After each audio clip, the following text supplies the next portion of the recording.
When a woman wants money Now, where were we? more than love or loved ones, coffers empty and coffins fill.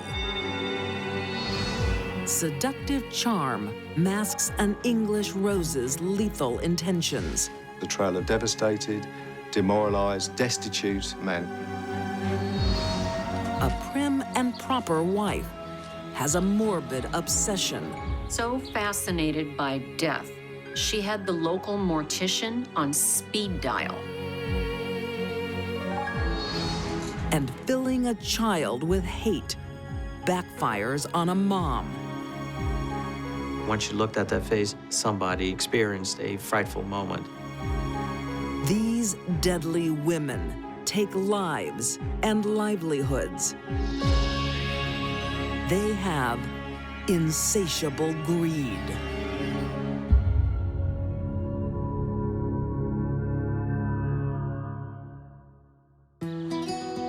Rustington, Southern England, 1998.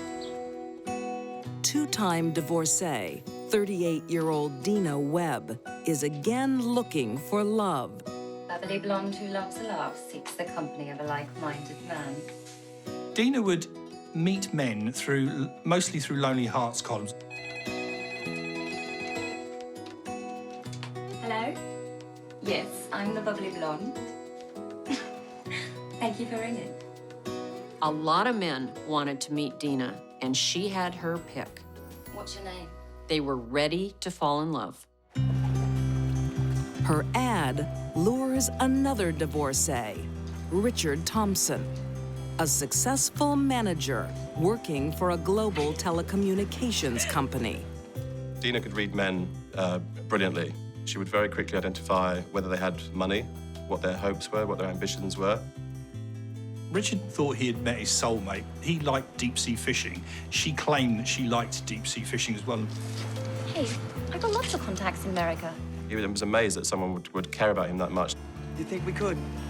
Definitely. A whirlwind romance leads to marriage. The couple share more than a bed. They share their assets, too. And Richard isn't the only one with money. Dina told Richard she had won the lottery.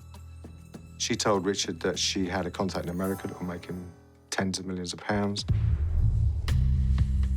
But before the newlyweds depart for the States, Dina plans a special going-away present. Dina used a promise of wild sex to get Richard into a compromising, helpless position.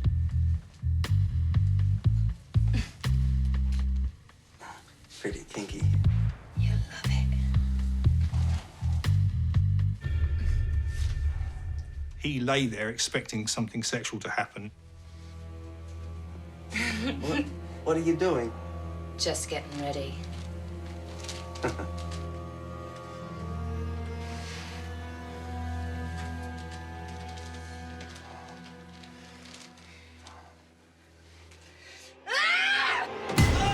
After the first blow, he was confused. The second blow on his head, and he suddenly thought, I'm fighting for my life here. She then tries to stab him, but he's fortunate enough he's able to release his hands. Drop the knife, bro! Break her eyes out! What the hell is going on? Richard saves his life, but not his livelihood. Dina has cleaned out all his accounts.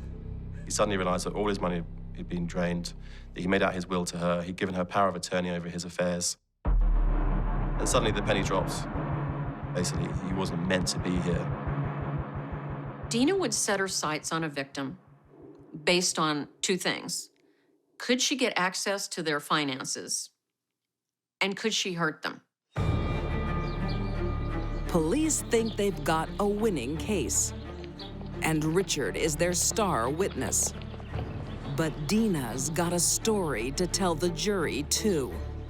She admitted to Richard that she'd conned him. He flew into a blind rage and attacked her. And to defend herself, she picked up a baseball bat.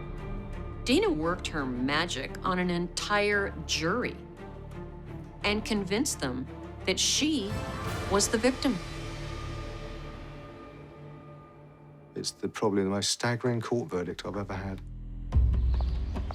But Dina can't talk her way out of defrauding Richard and gets 3 years and 9 months in jail. Frustrated police look deeper into Dina's past and find trouble. The trail of devastated, demoralised, destitute, financially bankrupt men.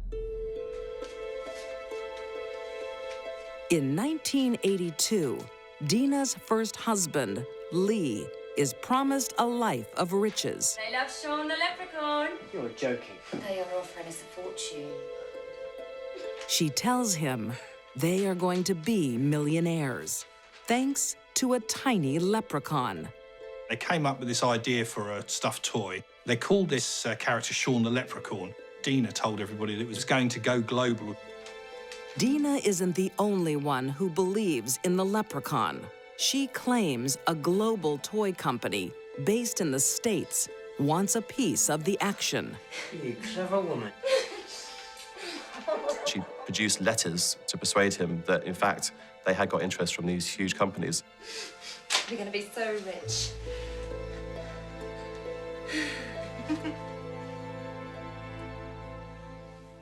So Lee gave up his day job. They devoted all their time to Sean the Leprechaun. But there's no contract and no money coming in.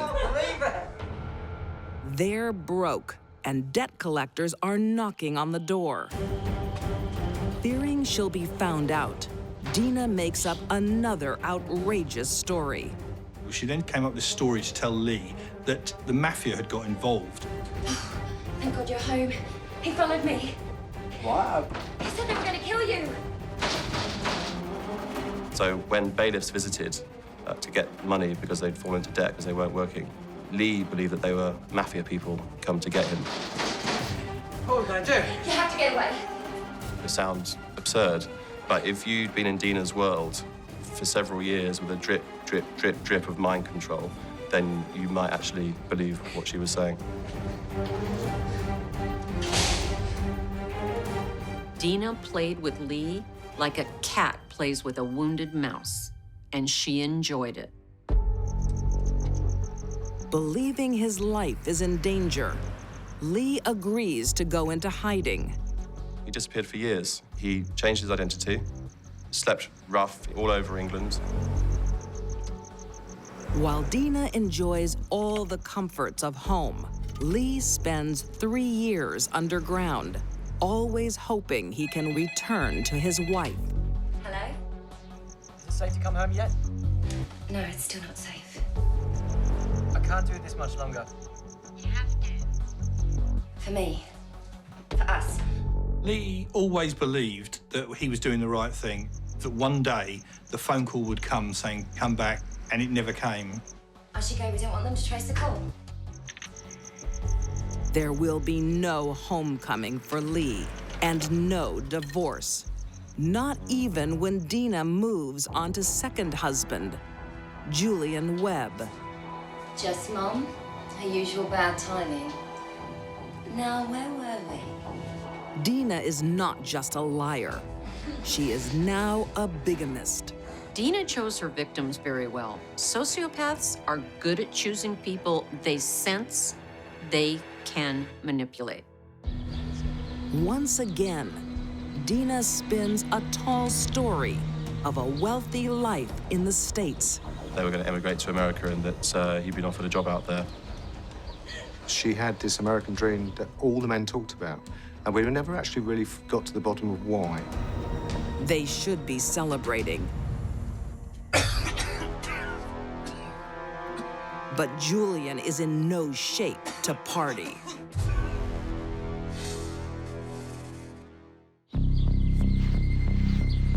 June 30th, 1994. A sleepy suburb near Littlehampton in the south of England. What are we going to do? You have to get away. 34-year-old Dina Webb has one husband on the run from the mafia. and another dying in her bed. We had our suspicions that everything was not quite as it should be. He was off sick, and uncharacteristically, we didn't hear anything from him. And on the second day when he didn't appear, a colleague actually rang Dina and asked about Julian. And she said, oh, he's sick, and put the phone down. A number of people had called the house, and Dina had told a number of stories about why he couldn't come to the phone.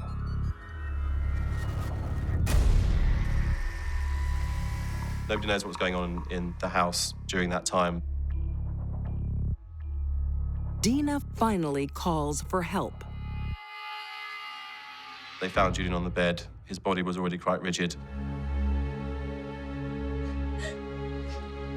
Dina presented the paramedics with a bottle of tablets saying, This is what he took.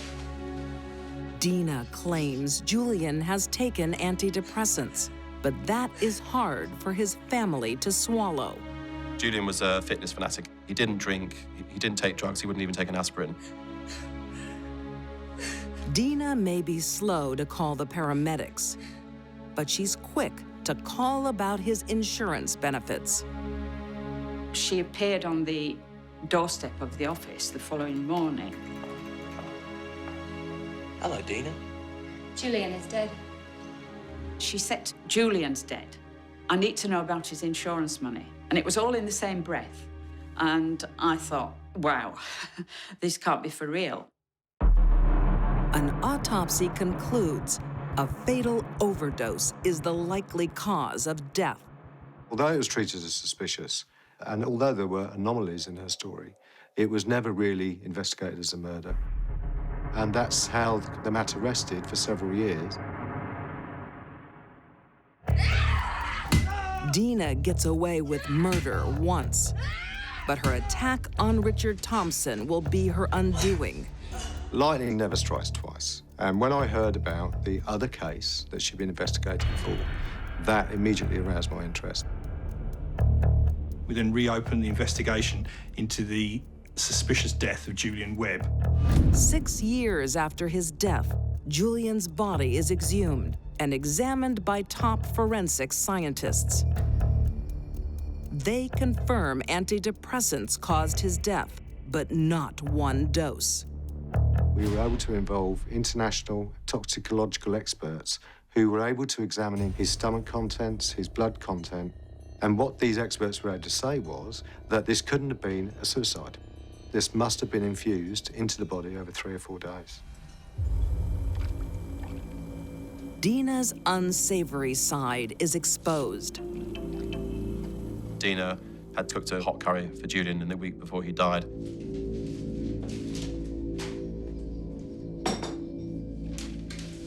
Here you go. You're not having any?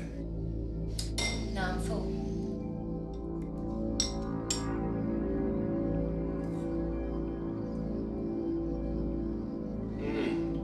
This is my favourite. Yeah, no. We believe that she'd crushed the drugs into the curry and he'd eaten it, and then it'd get sent him into a stupor over a few days. Too weak to move, Julian is totally vulnerable.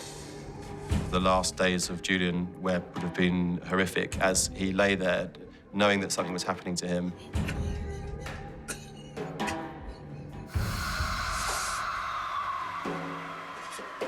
But no doctor came, his mother didn't come, no friends came to the house. He was totally isolated. 9 years after Julian dies, his killer is finally revealed. In 2003, Dina Thompson receives life with a minimum of 16 years for murder. Dina was a master manipulator of other people. One husband murdered. Another almost murdered. And a third on the run. I've dealt with 50-odd murders. I have nightmares about 2. One of them is this case. There you go. And the reason I still have nightmares about it is I worry about when did he realise that instead of a lover, he was dealing with a killer.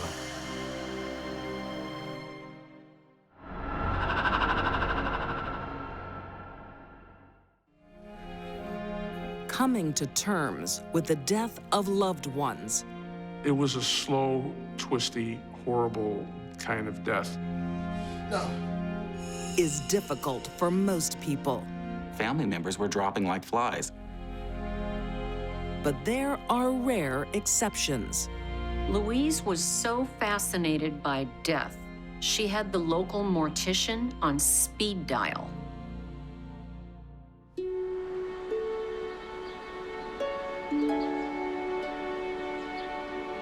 In the 1900s, women know their place is in the home, raising a family. But one young Chicago wife, Louise Breenkamp, doesn't really like children. She prefers the company of corpses. She went to work for no pay, mind you, as an assistant to a local funeral home undertaker. What are you doing here, Louise? I heard about poor Mr. Pitt, taken so young. I thought I could help. He recalled quite vividly her joy, almost gleeful exhilaration at the chance to embalm, at the chance to be around dead bodies. Louise was sort of a death groupie. She just couldn't get enough of hanging around and seeing the dead bodies. Her desire to be around corpses was because she was known as a necrophile, someone who becomes excited and aroused in the presence of dead bodies. It's very rare. It's not that Louise has any spare time.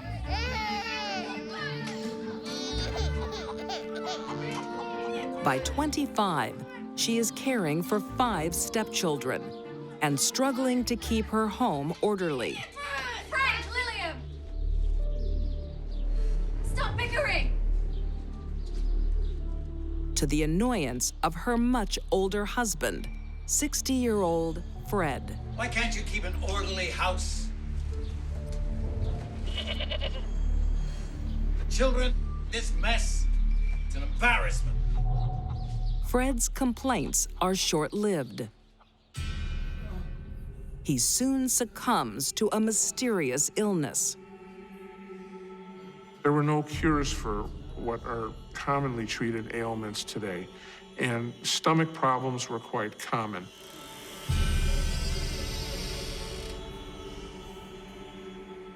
So when he dropped dead, no one really considered anything nefarious.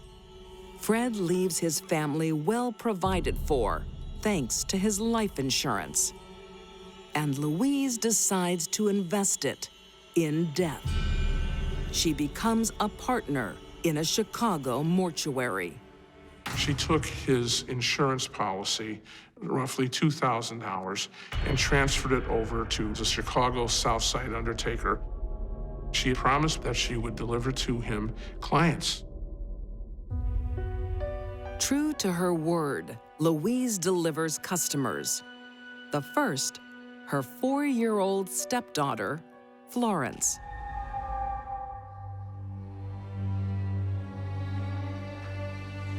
Some soup. Within a year, another stepdaughter. 8-year-old Cora suffers the same horrendous symptoms. Horrible, horrible, prolonged stomach pain. It was a slow, twisty, horrible kind of death.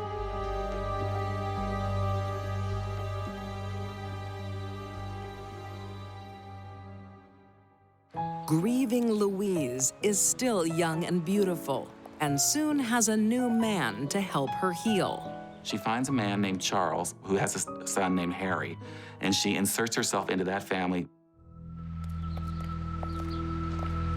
Father, I need to talk to you. Alone. But not everyone is happy with their union. Charles's son Harry doesn't warm to his new stepmom. Why don't you ask her about the proceeds from the property at Crystal Lake? Charles, are you going to let him stand there and insult me? He had the lingering suspicion that there was much more to this woman.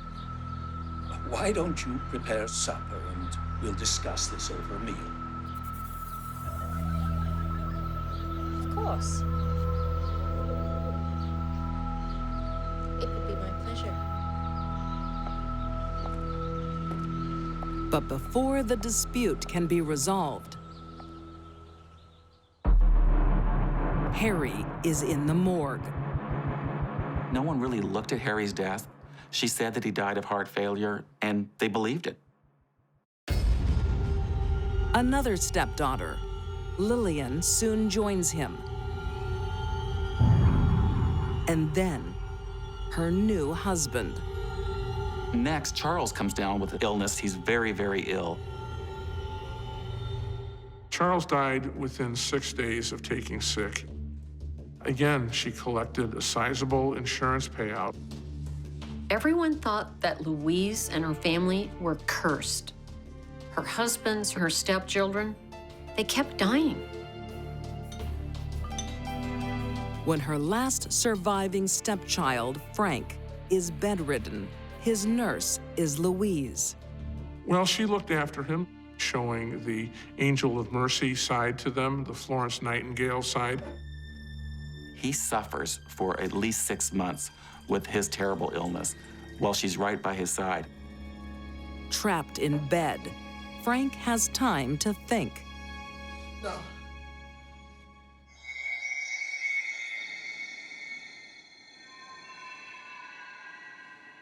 There was something wrong with that.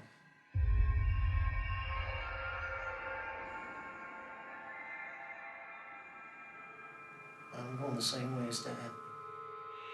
On his deathbed, he said, "I'm going to go the way of my father.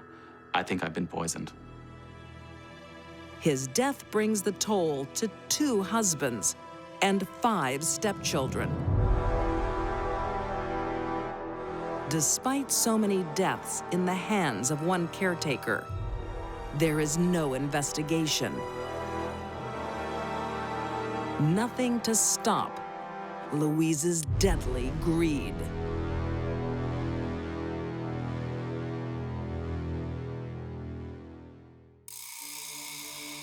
Louise Vermilia is fascinated with death and corpses.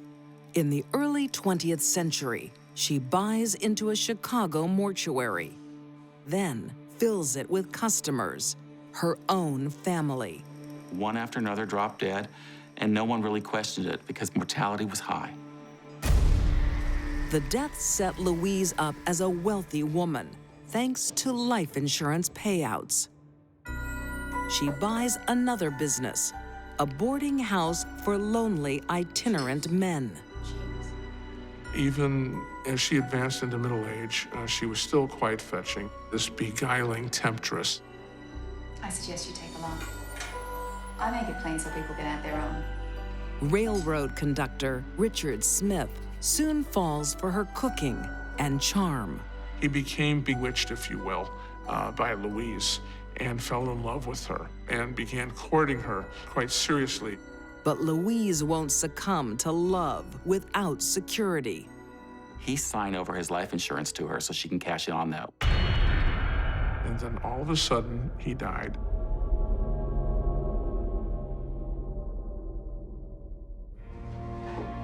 Not one for grieving. Another boarder soon catches Louise's eye. Arthur Bissonnette had just been admitted to the Chicago Police Department. Who's it from? My fiance. Louise always gets the man she wants, but not this time. Arthur isn't falling for her. Bissonnette was a young man, and Louise was quite older than him. Ada? He had a fiancée and was apparently engaged and was contemplating marriage. If Arthur won't be her lover, Louise knows another way he can satisfy her. Some more pepper? Yes, please.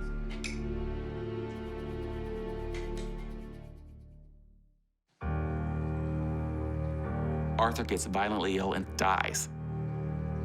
Louise always gets her man, dead or alive, but she prefers them dead. She might have had a sexual gratification coming from the notion that she controlled the life and death process of her victims, that she could send a person to eternity through her own volition. Not all necrophiles get their kicks simply hanging out at funeral homes. Some of them get their kicks by creating a dead body out of someone that they killed. But this is one dead man too many. Arthur's father is suspicious and insists on an autopsy. They actually looked for traces of arsenic, and they indeed found that. It seemed quite compelling, real proof that she was indeed a murderess. Investigators start looking into Louise's past and find the trail of death. More bodies are exhumed and more arsenic found. Police realize Louise's murder weapon for decades has been a special seasoning. She was using rough on rats, which was a rat poison full of arsenic. She had a little pepper box that she would put grains of arsenic in, and she would sprinkle it over their food. This is how she administered poison to her victims.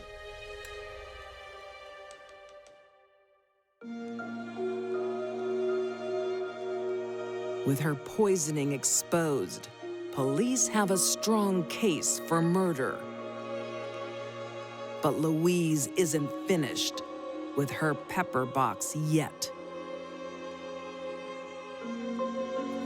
She took enough grains of arsenic to severely paralyze herself. She lost control of her feet, she could not walk, and she lost control of her hands.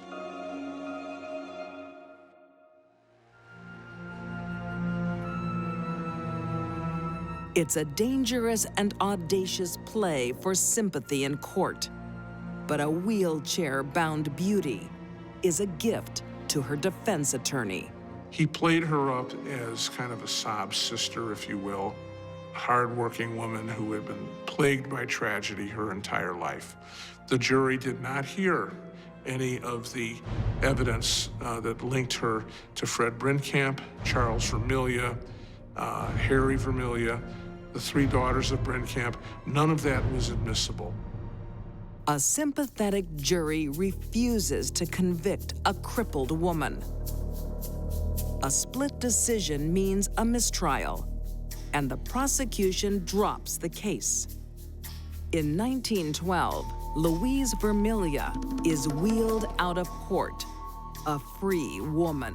This was a very soulless woman, completely lacking in compassion.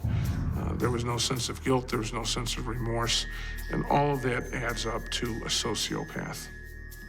Louise received financial benefit from some of the murders, but not all of them. In addition to killing for money, she killed for pleasure.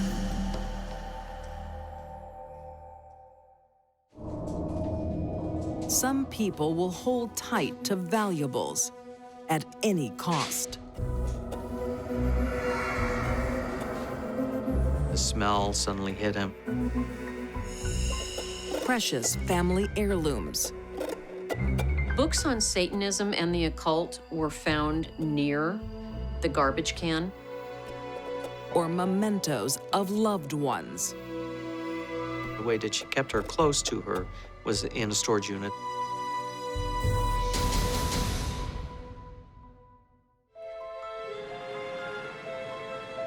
Caring for the elderly takes patience and kindness, attributes that 46-year-old Brookie Lee West lacks.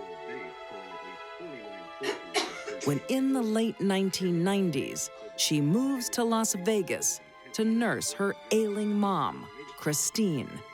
The medical provider expressed some concern that Christine was starting to show initial stages of Alzheimer's. Brookie? But her mother's plight doesn't soften Brookie's heart. Brookie, would you pass me my medicine? I'm watching, Ma. The relationship between Brookie and her mother was kind of a tortured history.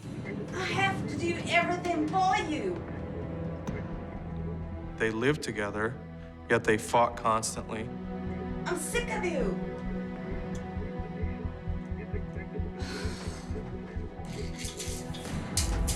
Brookie's a tough cookie, just like Mom. She was from a very troubled background. Was extremely dysfunctional. It's just not right for those colored folk to mix. Her father, Leroy, indoctrinates young Brookie and her brother with hate. He was a Satanist and dabbled in witchcraft and was also a white supremacist, pure hatred. Role models that present that type of lifestyle to any child, eventually you're going to soak up. Mom, Christine, who should protect Brookie and her brother, Mom, you in there? is busy with another interest. The man she was having an affair with in rural Texas was promising her the world. I'm really hungry. You kids get lost. I told you I'm busy. And telling her that he was going to give Christine a new life. Should we stop? Do you want to stop? But the affair ends badly. She pulled a shotgun out and shot the man at point-blank range.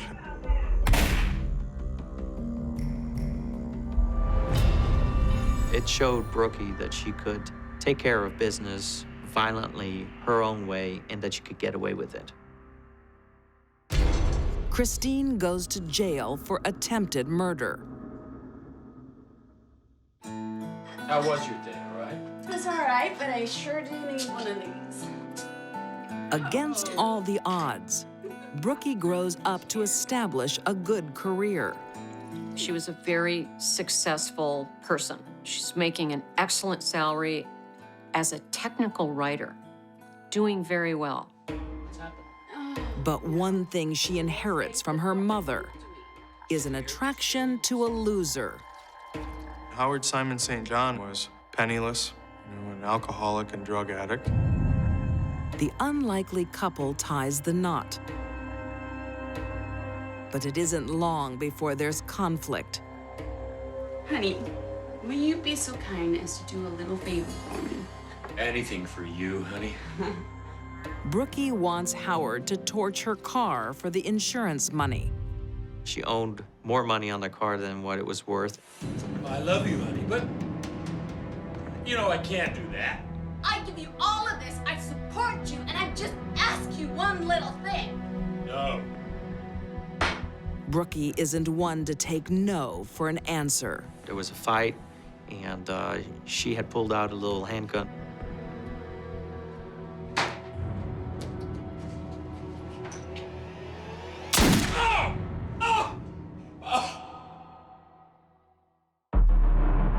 Howard's lucky to be alive. The bullet grazes his neck. Police investigate, but no charges are filed. Brookie convinces them it's a case of self-defense.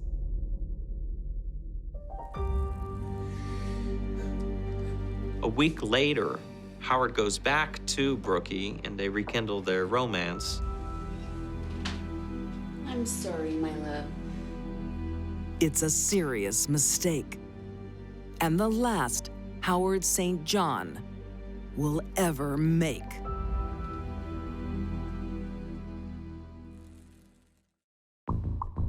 Brookie Lee West is raised by a violent and bigoted mom and dad. They teach her the worst of values. When Brookie's boyfriend refuses to commit insurance fraud, she shoots him. It's only a flesh wound. Remarkably, Howard forgives her and they reunite. But not for long. On June 6, 1994, his body is found lying in a national forest in California. He was shot in the torso, but when he was found, he had a plastic bag covered over his face. Police have a prime suspect, his wife, Brookie Lee West. Authorities believe that Brookie killed Howard because he was in the way of her getting away with insurance fraud. But Brookie isn't charged. No one is. Prosecutors just simply felt that they didn't have quite enough evidence to file the murder charges. To this day, remains an open homicide investigation.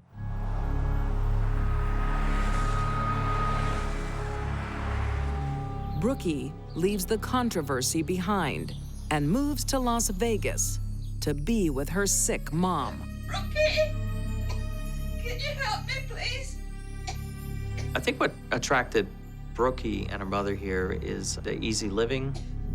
But it isn't long before Brookie thinks of her life as hard labor. And it gets worse as Christine's mind deteriorates. Brookie always wanted to have a different life for herself and saw that her mom was holding her back from being able to experience that type of life.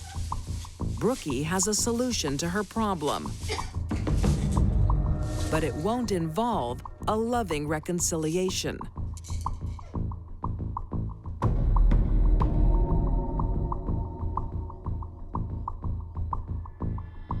When Christine Smith was last seen alive, the neighbor said that she appeared to be in somewhat of a tired, lethargic state.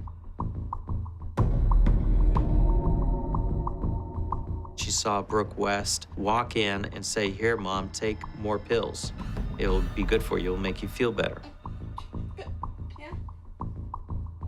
Sometime in 1998, Brookie decides to take care of her mother for good. That night was the last time that anybody other than Brookie West saw Christine Smith alive.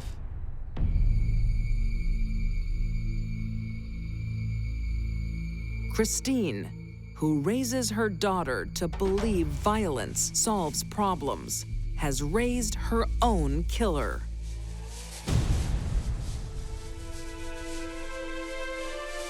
Christine Smith's very own daughter was looking at her mother's eyes when she was pressing that plastic bag over her nose and mouth and knowing what she was doing, that she was ultimately going to kill the woman that brought her on this earth.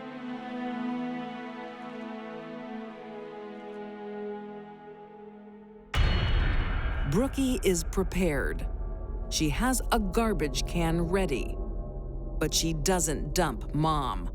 She stores her. The fact that Brookie had so many things with her to help her commit the murder, tape, the plastic bag, this garbage bin large enough for a person, speaks to premeditation. This was not an accidental murder or crime of passion. This was planned out.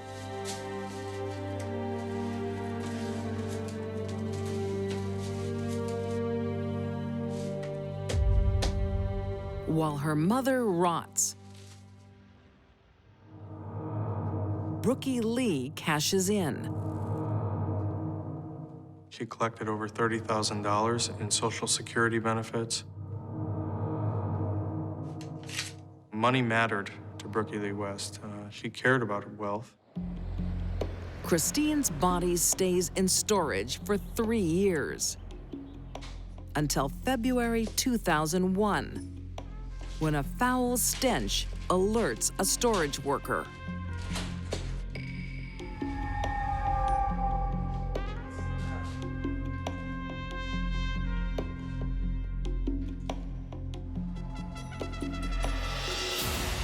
plastic lining had caused a leak, and so some of the fluids of this body was what caused the smell to start emanating outside the storage unit. Next to the body, they found a bunch of books about Satanism and witchcraft.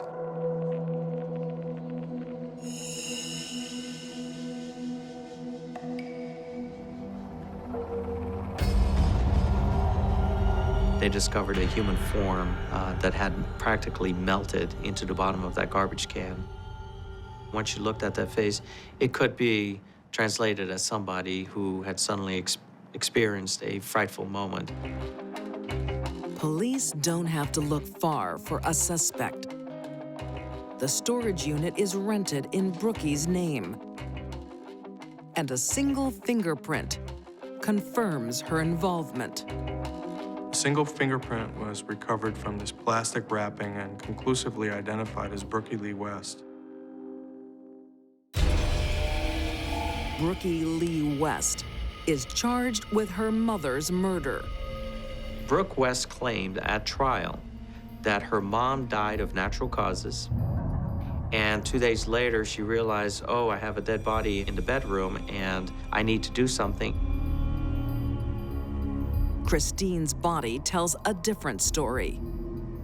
One thing that you look for is you look for blowflies because they're the first colonizers of a dead body. And if it's exposed to the air for several hours, you would find blowflies. We never found blowflies. It's a bug's life that seals Brookie's fate. The lack of the blowflies clearly indicated that Brooke West planned, premeditated, and deliberated this murder. The jury agrees, and Brookie is found guilty of murder in the first degree. She's currently serving a life prison sentence without the possibility of parole. She will never get out of a Nevada State institution. This case is so unique. It all comes down to the type of background that Brookie had as a young girl. I don't think that fruit fell very far from the tree. I think it's safe to say Brookie had no regard for her mother at all. The way she killed her and disposed of her, pretty heartless.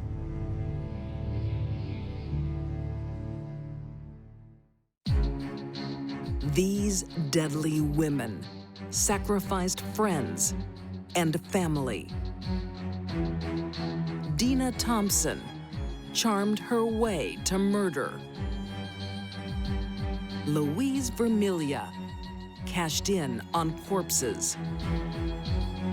And Brookie Lee West taught Mom a lesson.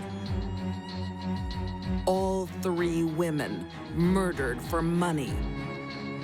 They were driven by insatiable greed.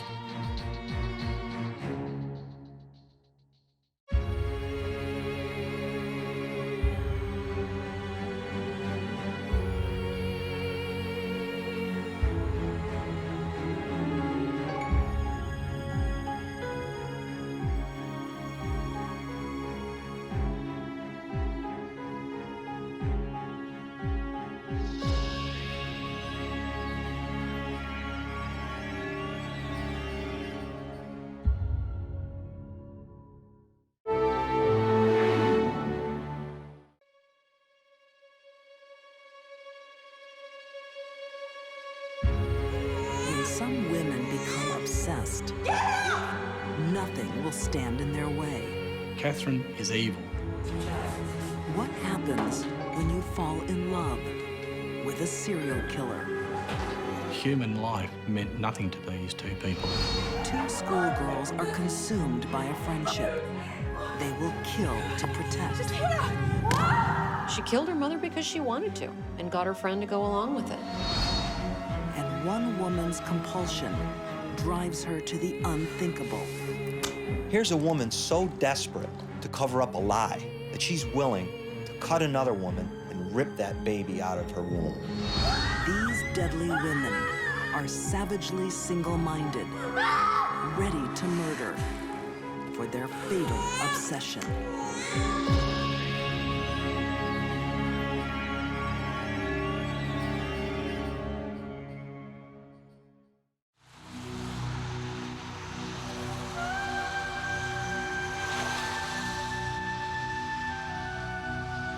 Obsession drives some women to unspeakable acts, as it did in Malvern, Kansas, in December 2004. Nancy! 36-year-old Lisa Montgomery arrives home with a new baby. Her husband, Kevin, is thrilled. Oh my God! Hey, Lisa, she has your nose, don't you think, Nancy? Yeah. But there's something wrong with this happy family picture.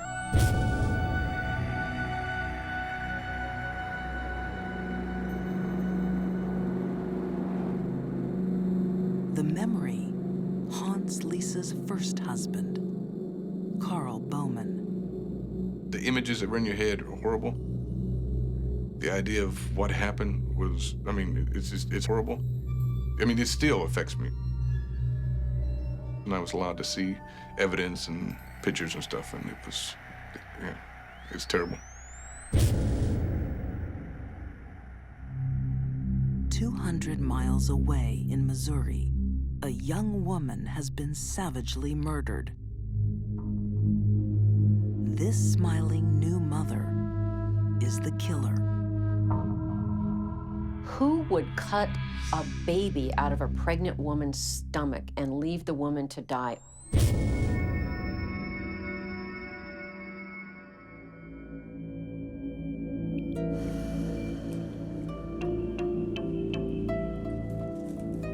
A few months earlier, excited mother-to-be Lisa Montgomery is preparing for a new arrival. She begins to buy diapers. She begins to buy baby items. I made some tea. Would you like some? Oh, no thanks, Nancy. I'm fine. She tells the town, her husband, her children, everyone around her that she's pregnant. But what even her husband doesn't realize How far along are you? I'm in my 3rd trimester. is this baby won't be coming. Lisa's pregnancy is a lie. You know, when I was pregnant, I was out here. You know, She lied through her childhood, Here's my ultrasound. through her teen years, through her adult life. Okay. I didn't mean anything. And one of the lies she perpetrated most often was, I'm pregnant. Lisa would say, I'm pregnant, I'm pregnant, I'm pregnant, but the baby would never come. And then would come another lie. I miscarried. Crime writer M. William Phelps discovered that Lisa Montgomery is an expert in faking pregnancies. She begins to wear baggy clothes. She begins to make doctor's appointments, fake doctor's appointments.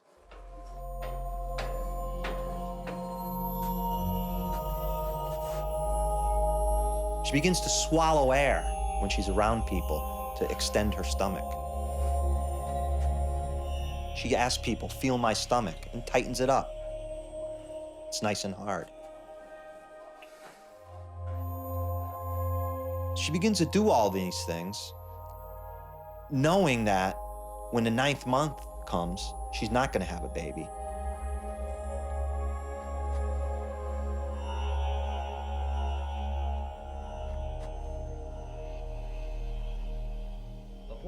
Mostly sunny skies today with Lisa had 4 children in her first marriage, but none with new husband Kevin. All because of another big lie. Can I feel? It was impossible for Lisa Montgomery to have another child. I hope it's a girl. I really want a sister. Her tubes were not tied, her tubes were burned, cauterized, which is an irreversible process. Did you feel that? Yeah. Yeah. How could a husband sleep next to his wife for 9 months, and not know that she's not pregnant? How could he look at her when she gets out of the shower and not realize she's not pregnant? Didn't he question any of the doctor's appointments? Didn't he go with her to any of the doctor appointments? The answer is no. Lisa Montgomery manipulated this guy to believe that she was pregnant.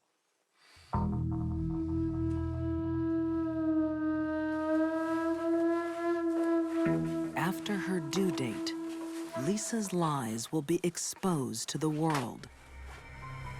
But she has a plan. When she befriends Bobby Joe Stinnett online, a terrible idea takes hold.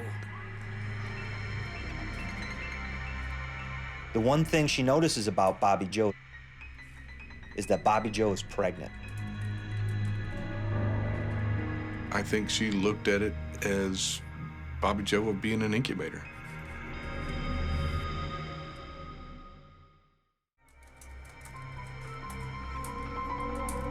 For Lisa Montgomery, faking pregnancy has become a dangerous obsession.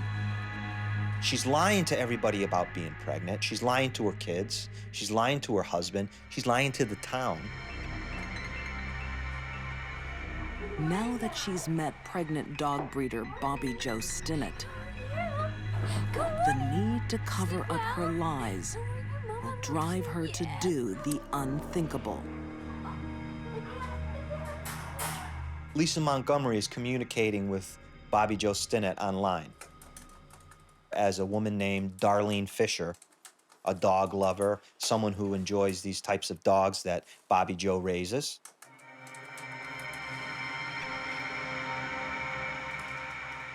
Darlene Fisher, AKA Lisa Montgomery, makes a date with Bobby Joe to look at some puppies.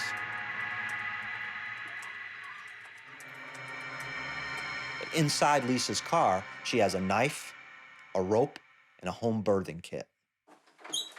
Bobby Joe, hi. Darlene, hi. Come on in. Wow, you look great. You're about to pop. Well, like, yeah. In Skidmore, Missouri, unsuspecting Bobby Joe Stinnett opens the door to a monster. Well, come on in. Would you like a cup of tea? Oh, no, I want to see those dogs, please. I'll put your bag down and come this way. Lisa Montgomery looks at the puppy, asks Bobby Joe to bend down, open the cage, pick up the puppy. She took out the rope, put it around her neck, choked her out.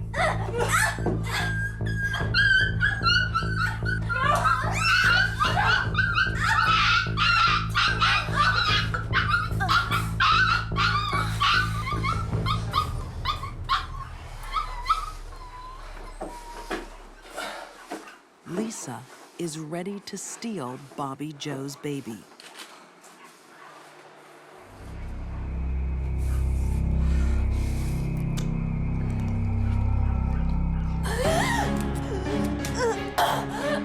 Bobby Joe woke up. She was just knocked out.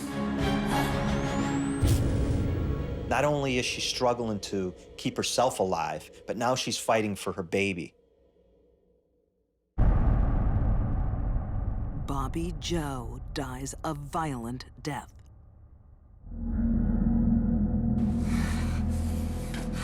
Her killer will now try to deliver her baby by cesarean section. One of the things that Lisa Montgomery did was watch a video on how to do a cesarean section. So there's evidence there that she tried to understand what she was about to do.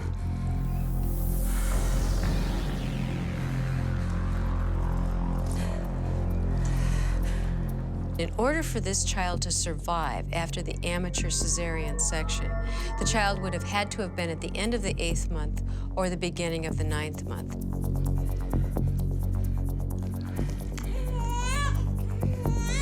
The child has to be removed from the womb, the airway has to be cleared, the respirations have to be stimulated, and the cord has to be cut.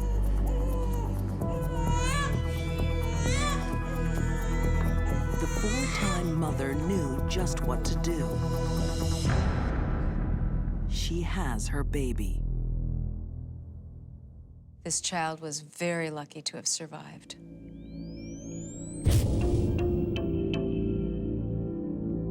What seems like an act of madness is the bloody work of a calculating killer.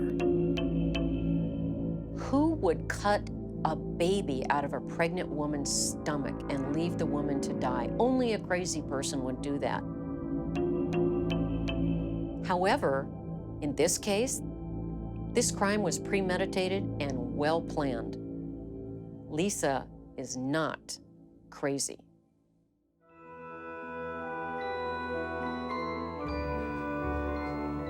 Lisa's crime has been building since her childhood.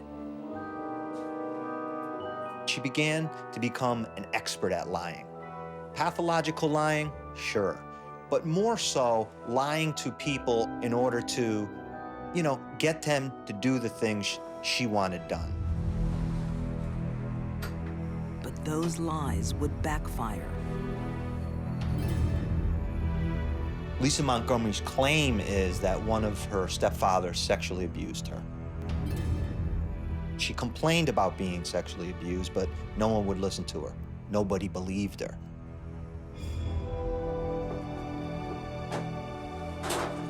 It would be unusual for a little girl who is subjected to a violent, drunken father who sexually abused her to not have some kind of problems in adulthood. For Lisa, I believe those unresolved problems resulted in her need to get attention through phony pregnancies.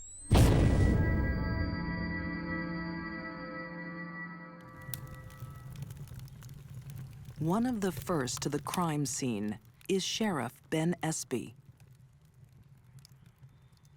There was blood all over the entire room, and it looked like her stomach had exploded.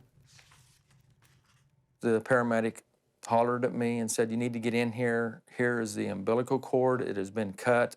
There's a baby. You guys need to find a baby." So the case turns very quickly from a homicide, brutal, graphic homicide, to a missing persons case.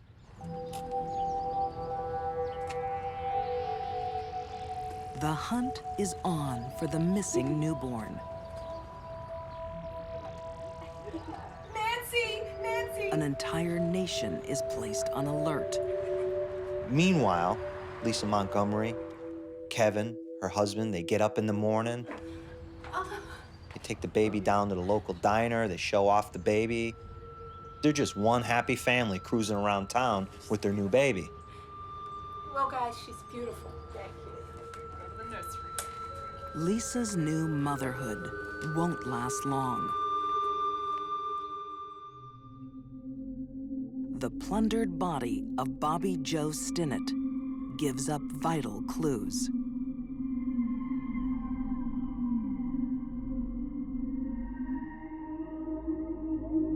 There was some hair in Bobby Joe's hand, clenched in her fist. And that hair was taken and kept for DNA evidence, which did end up being Lisa Montgomery's hair.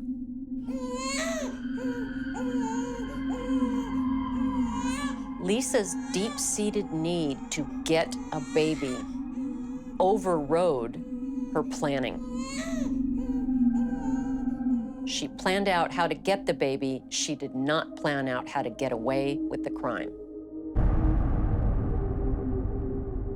Lisa Montgomery is found guilty of murder and sentenced to death. She is one of only 3 women on death row. I really believe that Lisa Montgomery deserves the death sentence. The brutality of this, going into this young lady's home and cutting the child out, if anybody deserves it, she does. It wasn't done because she wanted that baby. That was not the point of it. The point of it was to cover up her lies. If there's one positive aspect to draw from this case, it's that the baby was returned to its father. And Zeb Stennett has that child in his arms today, and he can raise that baby as Bobby Joe would have wanted.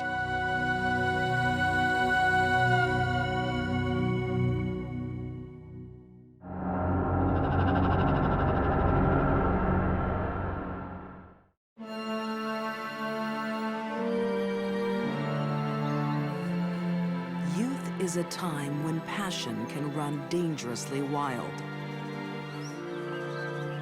The desires and fantasies of a person, especially a young person, can take on an obsessional nature. Christchurch, New Zealand. Pauline, I just can't stop thinking about you. I just imagine that you're my princess. 15-year-old Juliet Hume writes feverishly to her best friend. Across town, Pauline Parker, 16, desperately awaits her letter. These young girls are caught in a fatal obsession.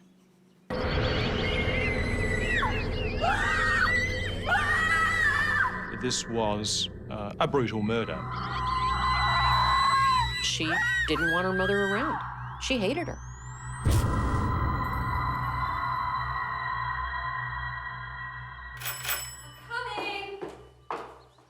It's the early 1950s. Juliet Hume is overjoyed to see her closest friend, Pauline Parker. She found in Pauline an intensely close friend, and they did form a very close friendship almost straight away. She said to her mother, "Mother, I have found someone who has got just as strong a will as I have."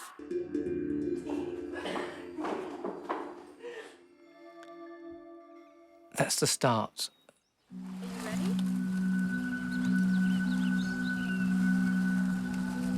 The pair share a passion for art and literature. Now, when you open your eyes, we'll be in the film. Both girls were very lively, Juliet in particular, very vivacious. I'm going to count to 3. I think in combination, they were able to devise a make-believe world, a wonderful creative outlet for all of their talents and energies. 2, 3. We're here! Come on, let's go this way!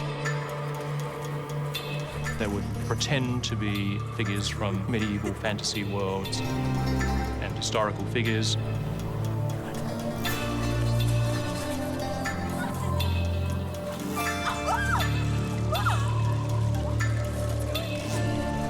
It appears that in Juliet's case, she had an excessive and extreme fantasy life and appeared to be bad at assessing when to stop. So that leads me to believe that her fantasy life did a whole lot more for her than reality did. These girls were rather delusional. Grandiose ideas, there's nothing wrong with them. But when taken to an extreme form and not controlled, and the person basically loses touch with reality regarding that delusion, that's when they can become dangerous.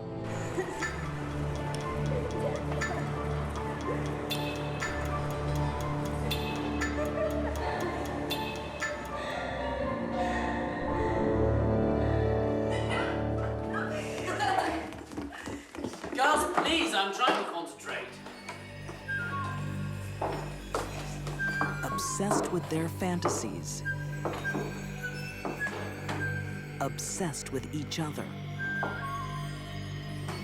There's something very wrong between those girls. Darling, I'm trying to finish off. Pauline and Juliet's teenage friendship is about to become deadly.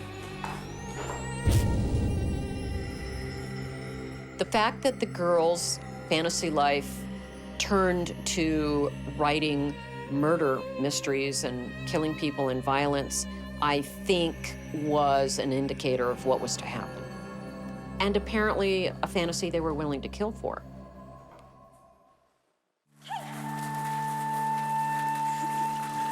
Christchurch, New Zealand. Teenagers Pauline Parker and Julia Kuhn lose themselves in a rich fantasy world. Your father and I have some very exciting news for you. Until their obsessive relationship is turned upside down. Darling, we're moving to South Africa. South Africa, Yes, live with your mother. Juliet's parents announce they're getting divorced and leaving the country. Very exciting. I want to stay here with Pauline. Yes, we understand. And you'll make The other Hume family was disintegrating, and Pauline and Juliet could see that they were going to be separated.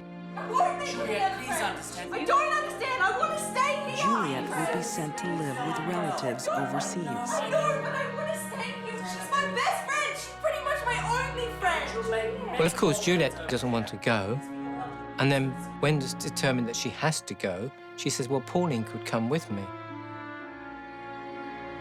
But the only person who seems to be adamant that this was not going to happen What do you think you are doing? was Pauline's mother. And she says no. When she says no, she means no. You are staying where you are. We spoke about this. So unreasonable. They're emotionally bonded so tightly that facing separation becomes unthinkable. Get out of my room! Get out! Get out of my room! Get out of my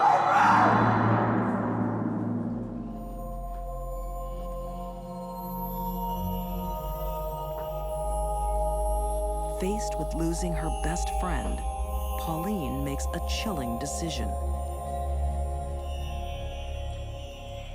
It was her mother who became the target of her hatred. Pauline decided that she had to be removed. A diary had been kept, traces all these various thoughts that they have that says what they're going to do as they plot her downfall.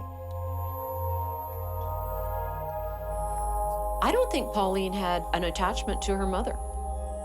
This was a smart girl. Part of her had to believe, or certainly consider the fact that killing her mother wasn't going to result in her being able to live out her dream. She killed her mother because she wanted to, and got her friend to go along with it.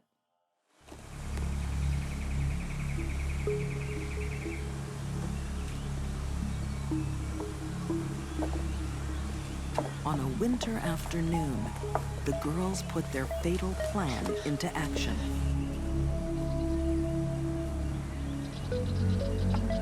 They invited Pauline's mother to Victoria Park. They took a leisurely stroll down a path, and along that pathway, Juliet dropped a little ruby.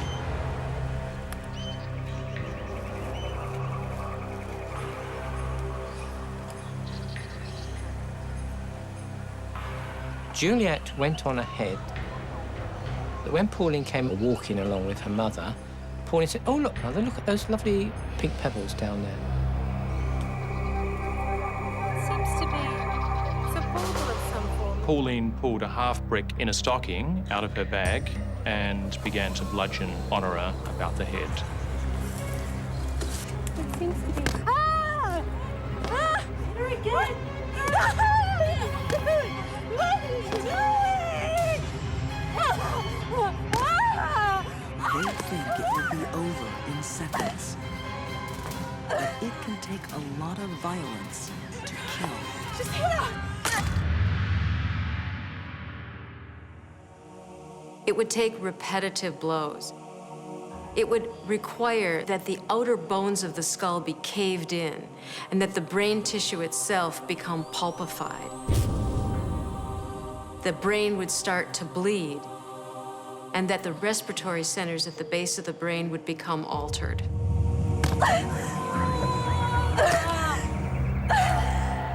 Pauline and Juliet reported that once they started the battering and the assault, they couldn't stop. I think she's dead. Come on, let's go. They were afraid to go on, but they were more afraid to stop. Later on, it was found there were 45 wounds.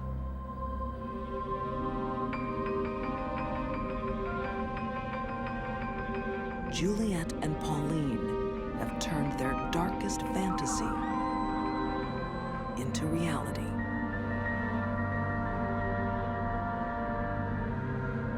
The children went screaming, covered in blood, saying, "Mother has fallen down and banged her head."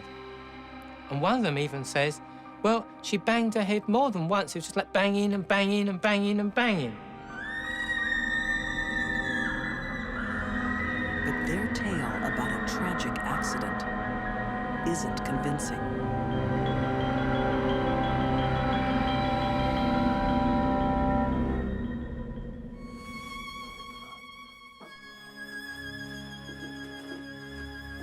The real story is found in Pauline's diary. What marks this case out as distinctive is that the diary actually documented a murder plan.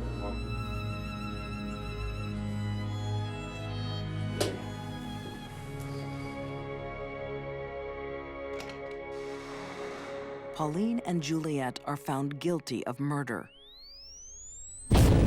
Too young for the death penalty, they spend 5 years in prison. Freedom comes with one condition. They must never contact each other again.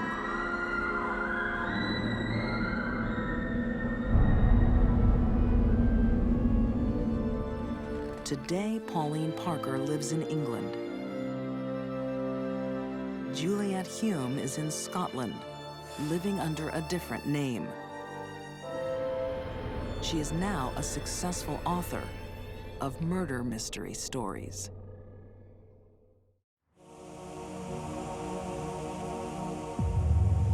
For some women, a fatal obsession becomes one man. A man they will kill to keep. It happened in the city of Perth, Western Australia, in 1986. Human life meant nothing to these two people.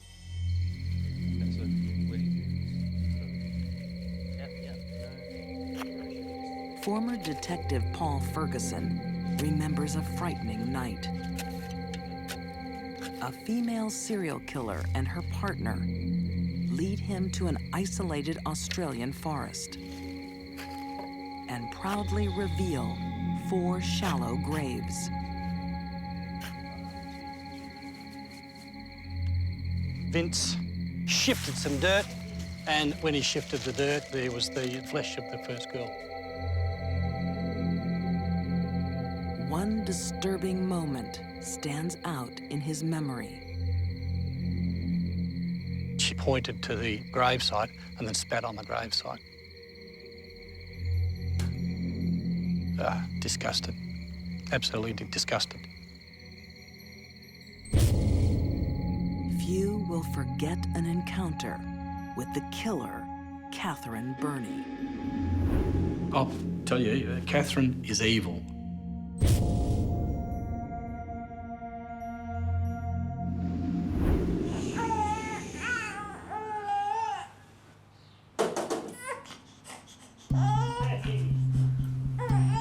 Several months earlier, 35-year-old Catherine is living a normal life as a wife and mother. But ex-lover David Burney wants to rekindle their romance. She'd been seeing Bernie while she was still married, and after 12 years, she took off with him, and that's when David Burney led her down the path of homicide. Come on, let's go and have some fun. Catherine suffers from dependent personality disorder. It leaves her helplessly obsessed with a dangerous man. She she believed that women were put on this earth to service and provide for men.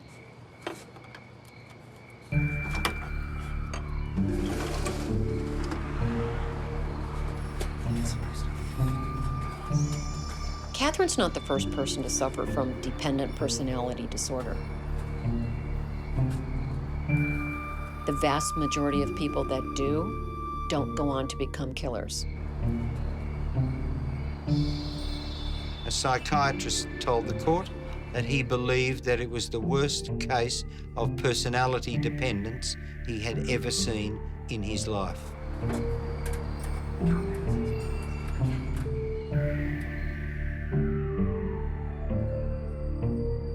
Researching Catherine's troubled life, writer Paul B. Kidd found a woman desperate to satisfy David's desires.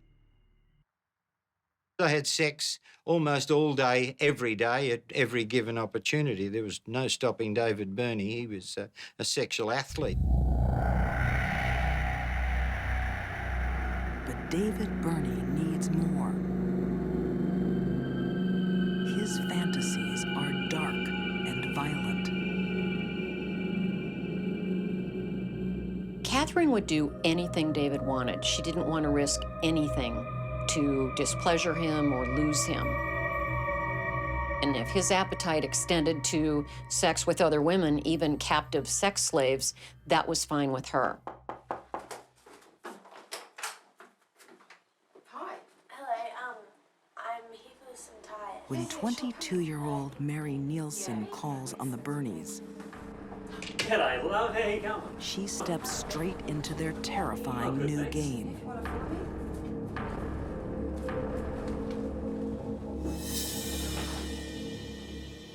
The young lady was dragged in at knife point, where she was chained and gagged and tied to the bed.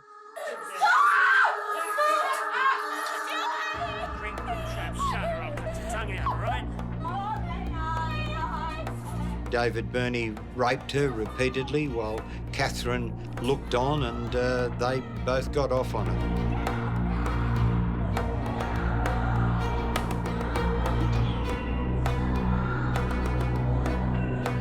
Catherine must have known then that the young lady, having seen their faces, the atrocities that had been committed to her, that she'd have to die.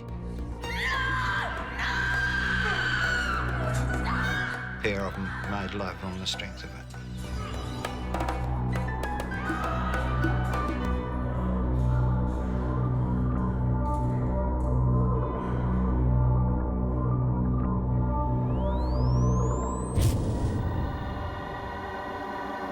They were parasites. They lived off each other. The more they were together, the longer they were together, the stronger they became. And the rest of the world was just there for them.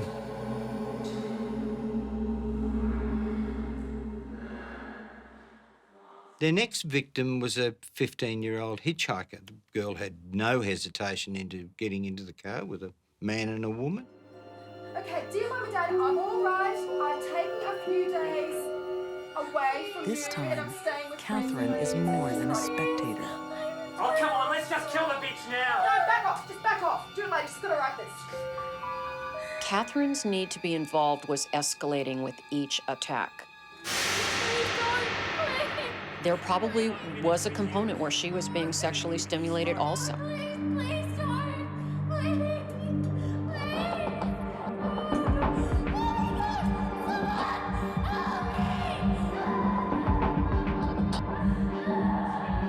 She will do anything to please David Burney.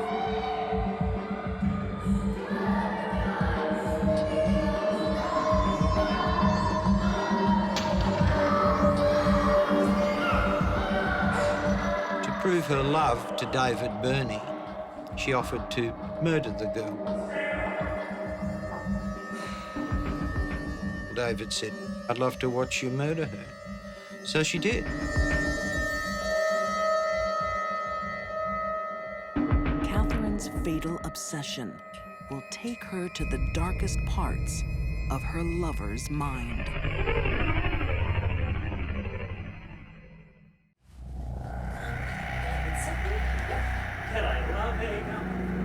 Catherine Burney is fatally obsessed with a serial killer. To prove her devotion, she helps him live out his deadly fantasies. She wanted to please him, but knowing that David was being turned on by this activity also, I think, stirred up a jealousy in her. And that's why she had no trouble destroying these women also.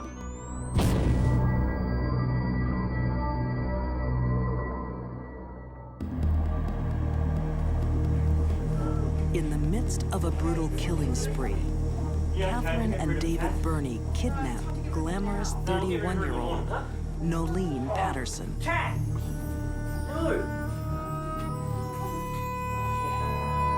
Catherine knew immediately this one was going to be a problem.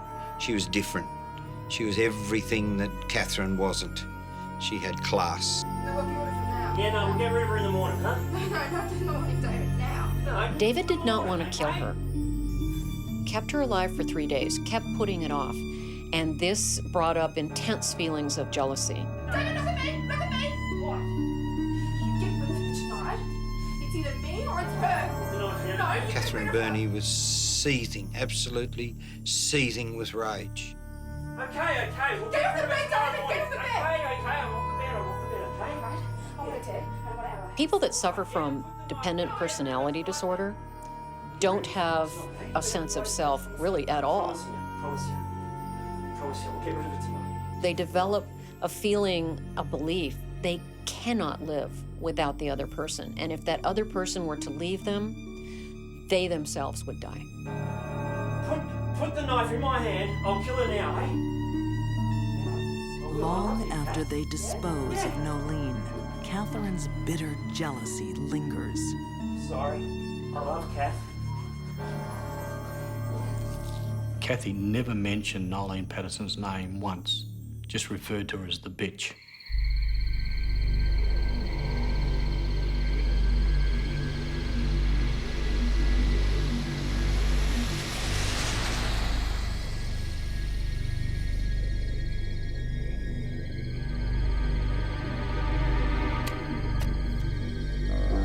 David's next move will horrify even Catherine.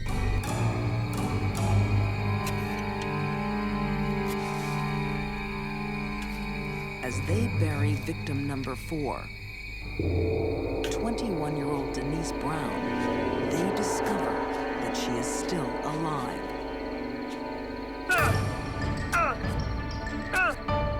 Catherine urged David to stab her again and produced a bigger knife, which David used to stab her in the neck and chest. No.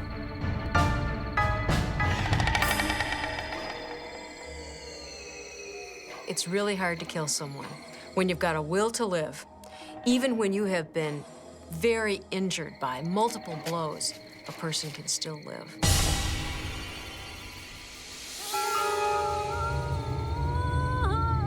As they covered her over, she sat bolt upright. She wasn't dead at all. When she sat up in the grave, she was responding to sand being placed over her mouth or nose, obstructing her respirations. The most basic drive is to breathe. And even when your level of consciousness is altered, if there is sudden obstruction, you're going to do whatever you can to preserve your airway. David Burney, seething with anger. I'll fix her this time.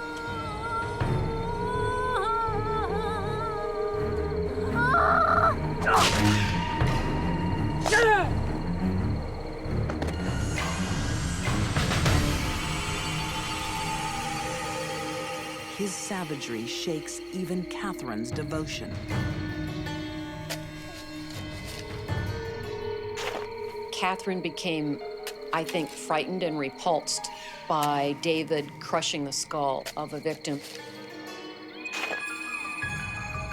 Catherine started having doubts that she could go on with the killing.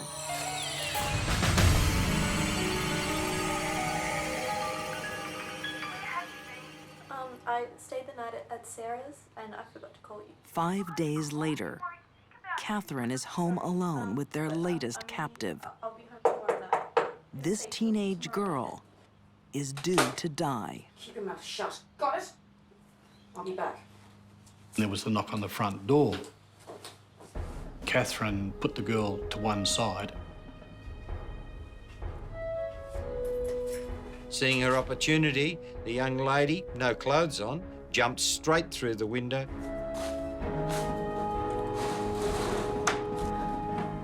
Did Catherine Burney leave the bedroom window open on purpose? We'll never know. Was the axe murder too much for her? Was it her way of saying, I've had enough. This is the end of this.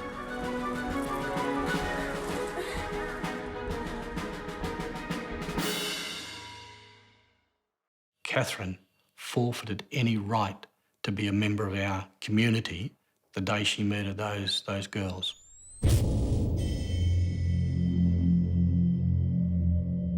Catherine and David Burney are found guilty of murder and sentenced to life in prison, never to see each other again. In the courtroom, Catherine leaned forward and stroked the back of his hand, an act of devotion, caring, empathy, love. For most people. For me, what it represented was, don't forget me.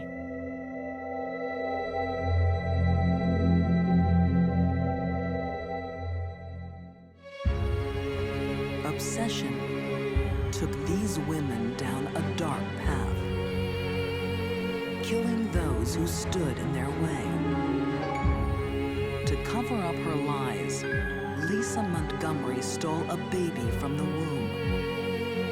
Catherine Burney made an unholy alliance with a serial killer. And Pauline Parker's strange bond with Juliet Hume destroyed a loving mother. For these deadly women, a single-minded desire became a deadly focus. Murder was a means to an end when they were in the grip of a fatal obsession.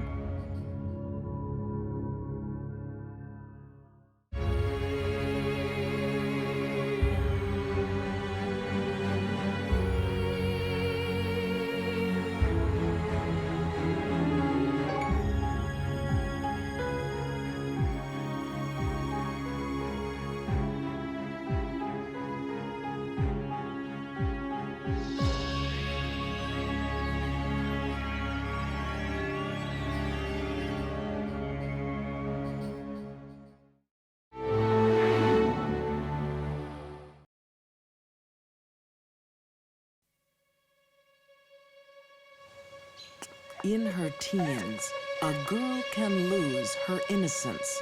When a child becomes violent, it's forecasting doom. What is that for? Something bad is going to happen. A dark fantasy becomes all-consuming. Deep inside her, she had the urge to kill. And she had a way to do it. A lonely outsider wants to prove her loyalty. She owed them something. What they wanted her to do was kill Andrew's parents.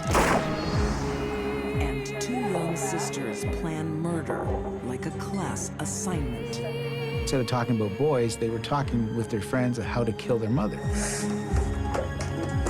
When these young women move through adolescence, they change from innocent girls to teen killers.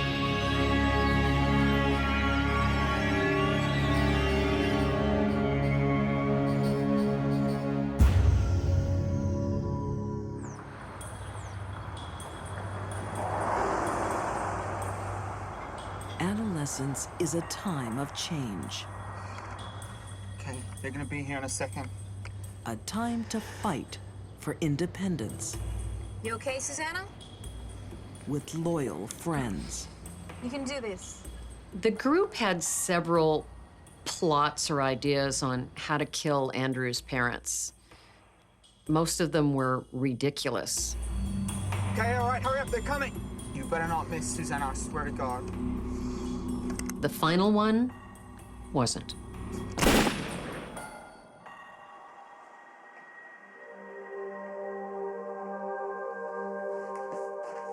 Oh, this is disgusting. No wonder we have cockroaches. You can't let it build up like this, Susanna. In Mansfield, Okay, I'll do them Texas, later. Susanna Toledano Would is you an mind doing them awkward, now? shy Kind of live here rent-free. 19-year-old. I mean, it's the least you could do. She only has one friend in the world, Okay, Chelsea Richardson. I'll do them now. Thanks, hon. Look, I don't mean to be a bossy boots or anything, but fair is fair, you know?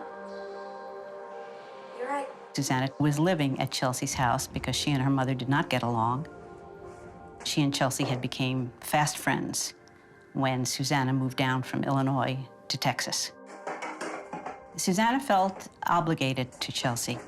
Susanna was shy, and there she had a friend who would help her and be with her and make it so she wasn't so lonely.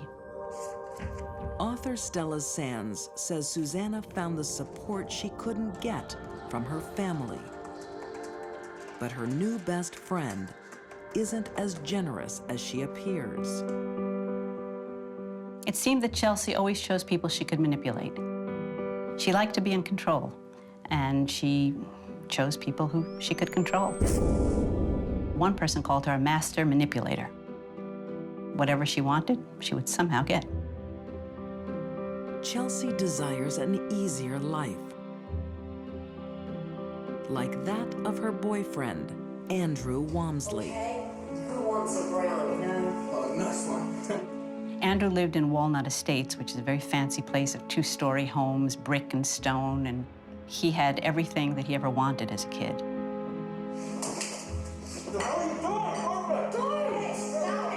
Andrew and his sister live a privileged life thanks to their parents. Cut it out. Your father's working. Rick and Susanna Walmsley, by all accounts, loved each other very much. They're still hot. Oh, honey. And were hardworking people who had really built up a life for themselves to live in this very affluent, beautiful neighborhood full of expensive homes and happy children and golf courses. But as reporter Andrea Grimes discovered, the picture-perfect family was hiding secrets. They would take great care to put on a facade in public that said, you know, we're very happy and we all love each other. That was challenged often by the behavior of the children. Behind closed doors, Andrew is a violent young man. Good, videotape now. Go to the shop. I'm done with it. When Andrew became frustrated, he would throw things. Go get it! You want it? Yes, I want it! Have it! Are you crazy? That's the last straw. You're cut off, man. When a child becomes violent with a parent, and that parent is not violent toward them, No gas money, no allowance, nothing for you. I hate you, asshole! it's forecasting doom. Come on, babe. Something bad is going to happen. We're gonna have all the cars you want. His new girlfriend encourages Andrew's growing We're still gonna hate. have that life we've been dreaming of. Andrew's family thought that Chelsea was white trash Just gotta think positive. and that Andrew could do better than her, which fueled Andrew's dislike for his parents. Come on, Drew. Your parents are loaded. I told you, I got cut off. My dad's not giving me anything. You're entitled to it. It's your birthright. Soon, the teenage lovers start thinking the unthinkable. Come on. Allegedly, Chelsea is the one who came up with the idea of saying, you know, Andrew, you don't like your parents very much anyway, and, you know, they probably would get a sizable inheritance. We're not gonna let them get away with this. Let's just fantasize for a while about what it would be like for them to just die. The idea is simple. Drew will inherit $1 million in life insurance and the valuable family home if his parents are dead. Not only did they plan to kill the parents, but one of their plots was to kill Sarah, his sister, so that Andrew wouldn't have to share the insurance money and the $1.6 million home. And Andrew assumed somebody dies, you get it right away. Within weeks, their crazy fantasy becomes real. Hold it. They're plotting murder without dirtying their own hands. They want their gullible new friend to do it for them. God, you live here rent free. We drive you to work every day. I mean, we helped you out when you had trouble with your mom, remember? Drew's having trouble with his family. We're gonna help him out. Andrew and Chelsea made Susanna feel as though she owed them something. That because of the friendship and the companionship they gave her, she needed to do something for them. And what they wanted her to do was kill Andrew's parents.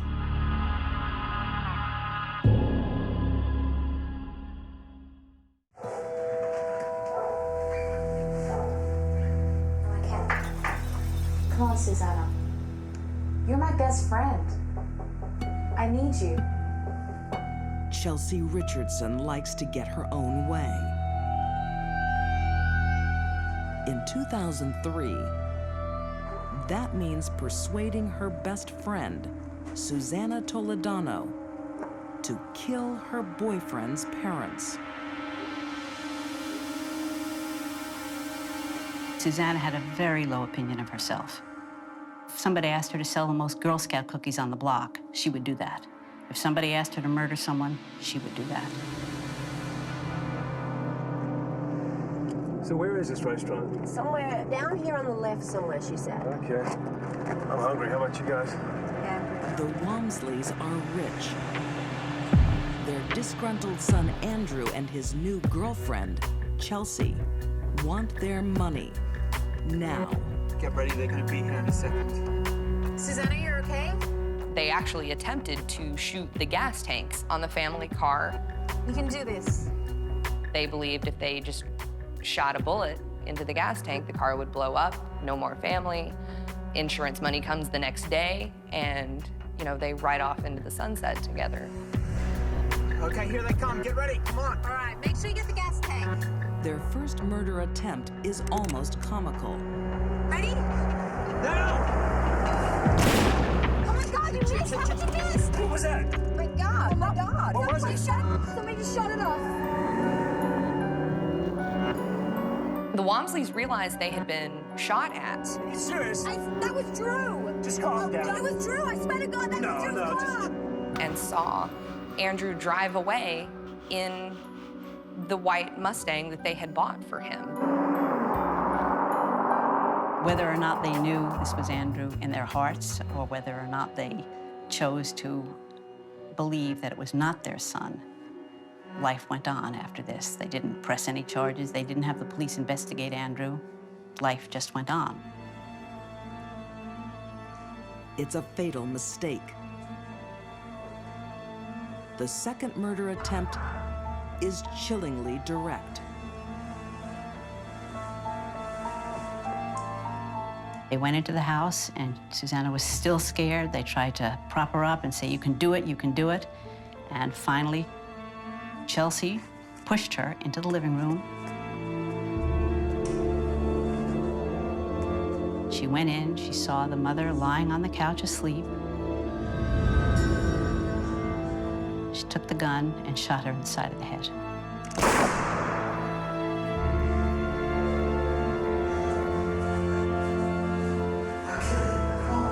The husband heard the sound. He was in the bedroom. Who the hell are you? She shot at him several times. And then he came at her. And they started really fighting. So that's when Chelsea brought out the knives. And that's when Susanna started stabbing him. And stabbed him some 21 times. Susanna, go and save Andrew's mom, now! The mother died immediately from a gunshot to the head. But Chelsea told Susanna to go back and make sure she's dead. Susanna knifed her 18 times.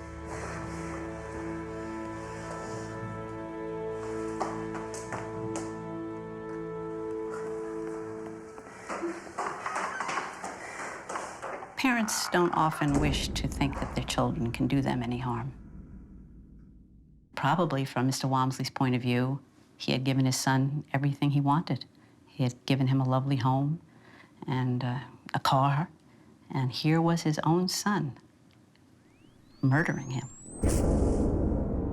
Nobody has come up with another motivation for this besides pure greed. Here are two wonderful people dead, and who gets what out of this? Well, money.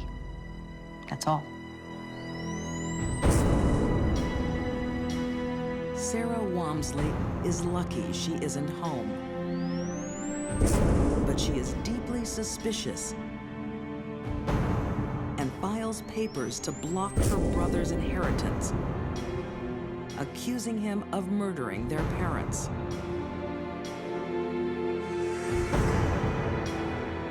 But it's physical evidence that cracks the case. Rick Walmsley holds his killer's identity in his hand. In his hand were some hairs that they took for DNA testing. When the results came back, people were shocked. It was not Chelsea, it was not Andrew, but it was Chelsea's friend, Susanna's hairs. Facing a death sentence, Susanna gives up her friends. She flipped almost immediately and pointed the finger at Chelsea first and then Andrew. The crazy dream is quickly over. I think Andrew was much, much angrier at his father than anyone knew. And when he hooked up with Chelsea, she fed into his need to take control of his situation. Chelsea was a master manipulator, and frankly, Andrew wasn't very bright. In the battle of wits with Chelsea, he was really unarmed. And Susanna, easy, easy, easy pickings. And they got her to do the dirty work. Andrew Walmsley is sentenced to life in prison. Susanna is spared death row. She also gets life. The harshest penalty is saved for the master manipulator, Chelsea Richardson. She's sentenced to death and is living on death row.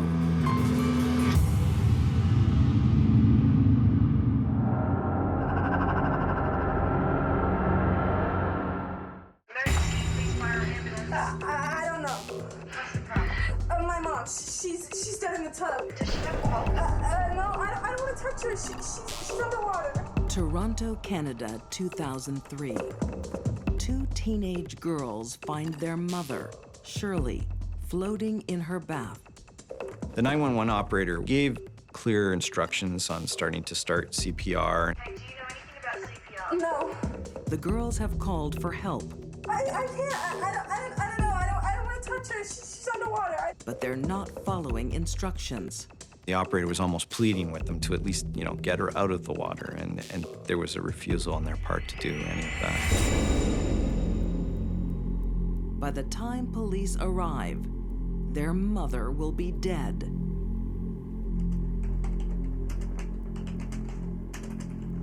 Investigating officer Mike Pulley was one of the first on the scene. They were 15 and 16, somewhat upset, visibly upset. Didn't seem to be anything out of the ordinary. Officer Pulley starts piecing together a picture of the victim. A single mom with a drinking problem, working 2 jobs to keep the family afloat. She was doing the best she could do in the given situation, which was probably a pretty good job, given the financial ability she had. But her daughters, Sandra and Beth, don't think she's doing enough for them and their stepbrother. Some of their friends had swimming pools, they had nice cars, nice clothes, and they had hand-me-downs and shopped at discount stores and didn't have the nice running shoes or designer jeans, and they sort of felt entitled to this. They wondered, well, why didn't we have that? The girls want things to change quickly. Drowning is most often quick and unspectacular. An asphyxiating person seldom calls for help. If their mother died, they would get somewhere in the neighborhood of $68,000 apiece between the 3 of them. They're planning to stage an accident. The brain will die after approximately 6 minutes without oxygen. A guidance counselor mentioned that they were the smartest kids he had ever seen in 30 years of teaching. They spoke 5 different languages. They scour the internet, collating the best advice from around the world. They found 14,000 hits on the hard drive for drowning, the word drowning. And they found another 200 or 300 hits for codeine, and there were 100 hits on bathtub. They've already worked out how to spend the money. How much you guys gonna get? 70,000 each. They planned to take all their friends on this big European vacation and live the high life. You guys are gonna be set. Their dream was to buy a marijuana farm and have a nice house. That was it. And for that reason, they killed their mother. Their crazy teen logic isn't new to criminal profiler Candice DeLong, but the detailed preparation is highly unusual. For a teenage killing, this one had much more planning than any I've ever seen. These girls are dangerous. Wait, does that mean if you guys do it Friday, you won't make it to TJ's party on Saturday? I didn't think we can't miss TJ's The party. girls plan murder like a high school musical and share their plans with their friends. Why don't you hold off a week? Can't risk it. They had friends that for months helped them plan the crime, and it was a murder of their mother. Yeah, we're gonna have the best party. The fact that their friends knew about it and never went to police, never went to their parents, never went to anybody. Really, like, everybody was involved in this. Yeah, our place is gonna be the new party pad. Yeah. Their silence will prove deadly.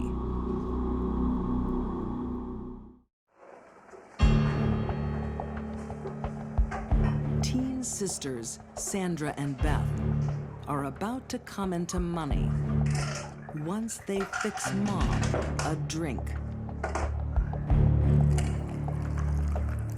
Each Saturday afternoon, Shirley has a few vodkas before taking a warm bath. Today, she gets a special treat. At some point, we're not exactly sure what point, they started introducing the codeine pills. The sisters' research tells them alcohol and painkillers will slow their mom's heartbeat. Hundred pills. She'll become sedated and pliable.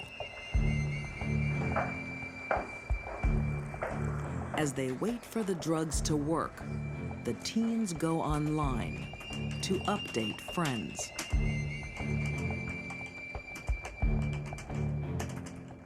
At one point, the older girl tells, you know, I feel like I'm going on a vacation. That's how she describes the feeling about to kill her mother. If Twitter had existed when this murder occurred, she probably would have tweeted about it to her friends. Her need to be connected was stronger than the need to remain silent. the girl ends this conversation with, "Good luck, wear gloves." It's such a macabre thing to say to somebody who is just about to kill their mother.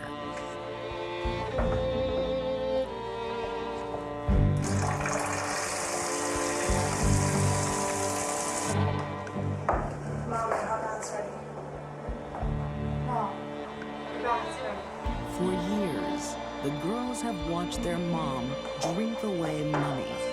Money they want to spend. By now, she's very impaired by the alcohol and the codeine, and she just followed along any lead they said. They led her to the bath. But this is Shirley's last drunken Saturday. That's it, move it in. She's going to have an accident. How's that, Mom? Temperature's good? Yeah. Are you comfortable? That's good. Okay, so I'm just gonna turn you over and I'm just gonna wash your back, okay? Turn over. I'm just gonna wash your back. That's it. That's it. That's it. Once she was in the bath, the older sister at that point then just reached down and held her head underwater.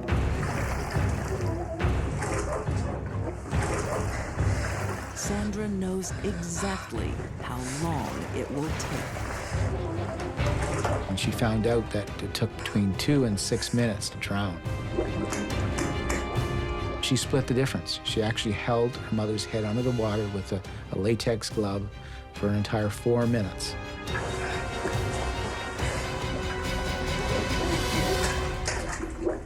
Until the mother actually was dead. That's 4 minutes. She told people that it wasn't as bad as I thought it would be. It was a little bit of struggling, but that was just the body's reflexes, but it actually went off much better than she thought. Oh, we have to fix that.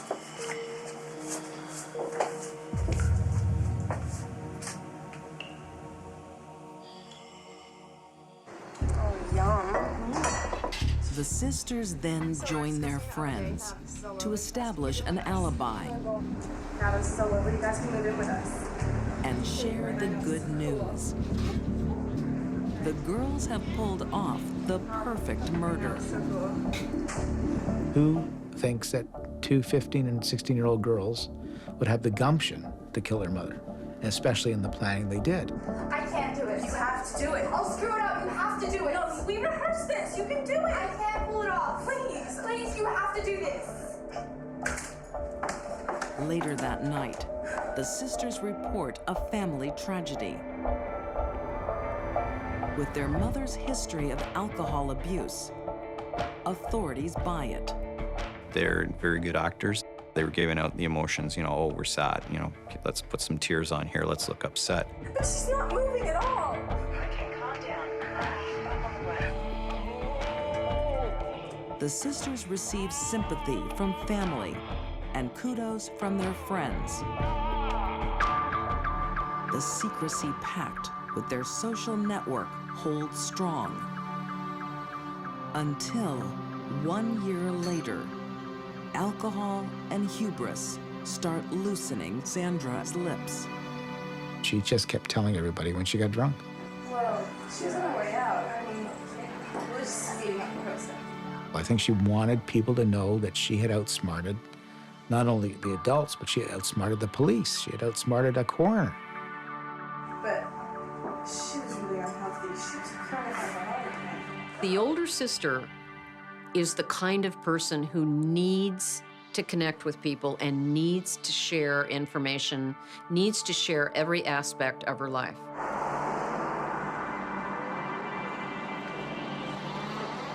Teenage sharing unravels the perfect plan. You actually drowned her, right? Well, sort of, yeah, I guess. Police crack the social network and convince a friend to secretly Honestly, it was at record that Sandra's confession. It was either her or me. And I'm younger. I saw myself as having more potential. It was a very bone-chilling thing to see. Her acknowledgement was one of, almost seemed like pride, and one of, you know, very pleased with the outcome. Indicted by her own words, Sandra is tried and convicted of first-degree murder, along with her sister. Their mother, who loved them, who worked 2 jobs so that they would have an okay home. At just 15 and 16, they receive a youth sentence under Canadian law of 10 years and gain parole after just 4. Their whole lives are ahead of them. Deep down inside, these were narcissistic, greedy, little murderers. Today, the sisters are in their 20s, attending college. Canadian law will protect their true identity forever. They could be your neighbor. They could be your child's babysitter. They could be your coworker. They could be your girlfriend.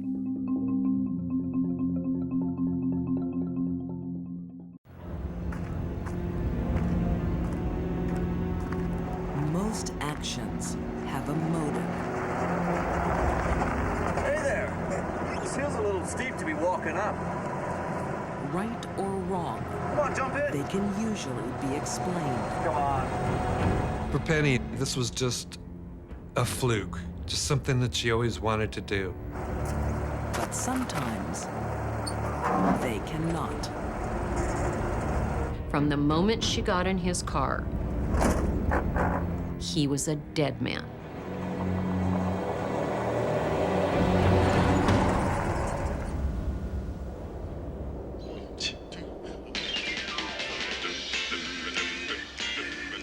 San Francisco in the 1950s.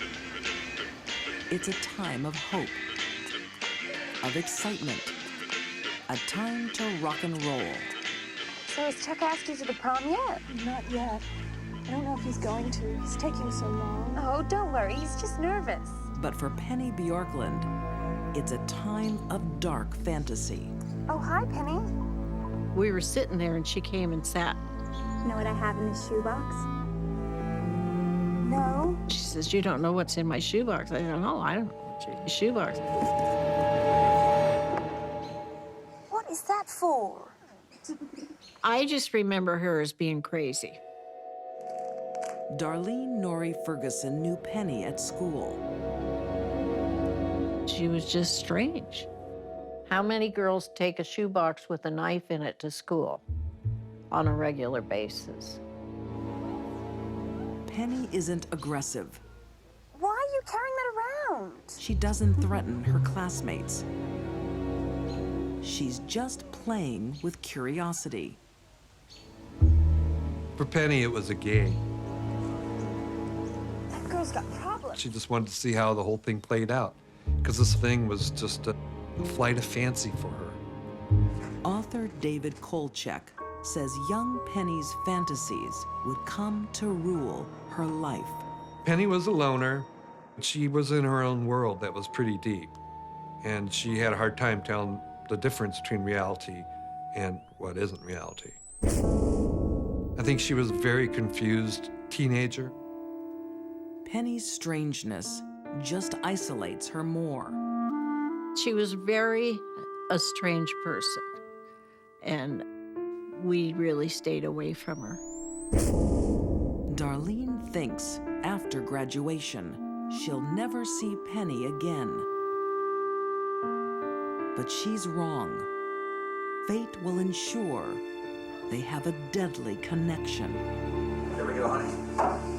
Ready? Oh, it smells amazing. By the age of 18, Darlene is married to a handsome young war veteran, August Norrie. Maybe you should do this more often. No.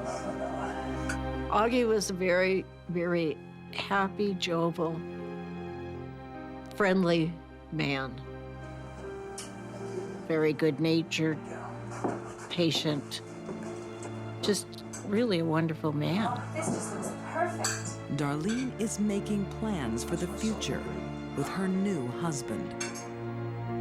At the same age, Penny's life is at a standstill. Penny, you ready yet? Penny was a troubled teenage girl. Come on, get out of bed. Come on, Penny. I'm not going. She didn't care for her mother. She would go so far as to say she hated her mother, and she hated her for many, many years. You are going to church. She hated the fact that she had to go to church and that she had a religious upbringing. But lots of kids feel that. What's wrong with you? Get out of my room. Penny seems distracted from ordinary life. She's lost in her dark fantasies.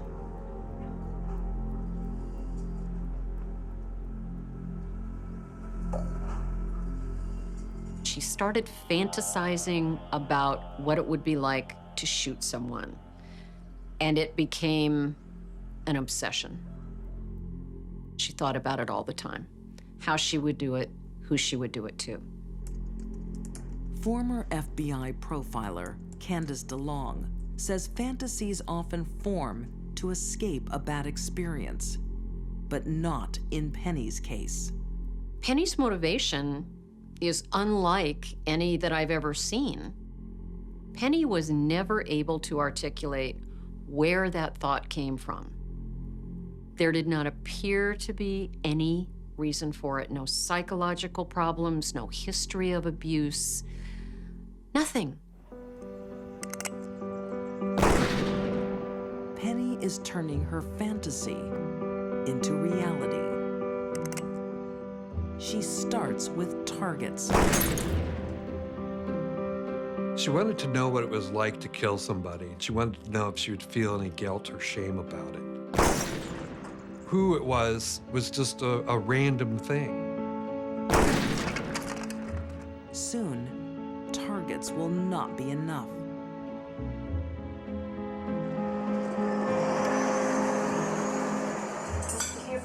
About that job? I did. I spoke to Bob. On the other side of town, the Norries are keen to start a family. Augie takes a second job to save money. He was the type that if we didn't have money, he went out and got another job and then made more money. He said, we don't have enough money, I'll go make more. Augie gets a weekend gardening job that takes him across town to the hills south of Daly City. Penny's favorite place for target practice. Augie is in the wrong place at the wrong time. He had no idea that his life was going to end in minutes.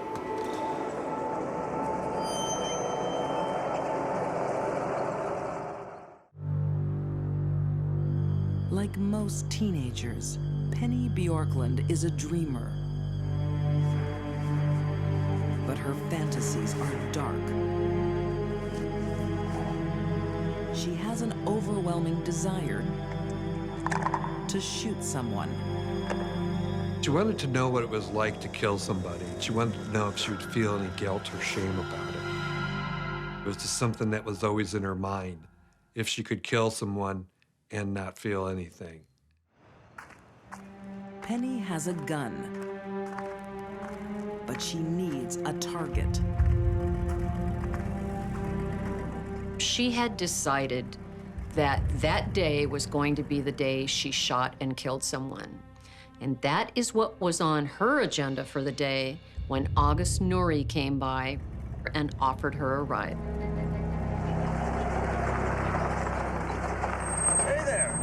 This hill's a little steep to be walking up. Come on in. Come on. Helpful gardener, August Norrie, stops for the wrong girl. Picking up someone to take them to where they wanted to be was certainly not anything that one would consider dangerous in 1959, let alone an 18-year-old girl.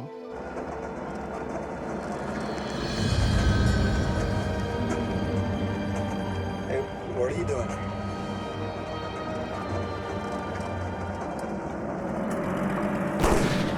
Hey, cut it out! That's how accidents happen. Gotta be careful with guns. I've been to Korea. I've seen what they can do. Yeah? Yeah, and it's not pretty. You don't ever want to see that. But that's exactly what Penny does want to see. Years of fantasy finally come to life. You're wrong about me. I do want to see what a gun can do. No, no! Penny pulled out her .38 caliber revolver and emptied it into August Norrie.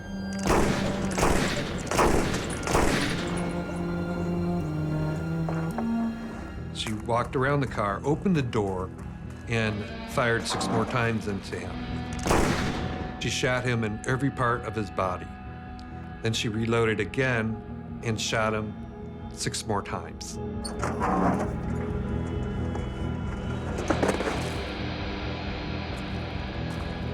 He was dead the first time she shot him. So it was a real big case of overkill. Penny shoots 18 bullets into August Norrie. She did it because she wanted to.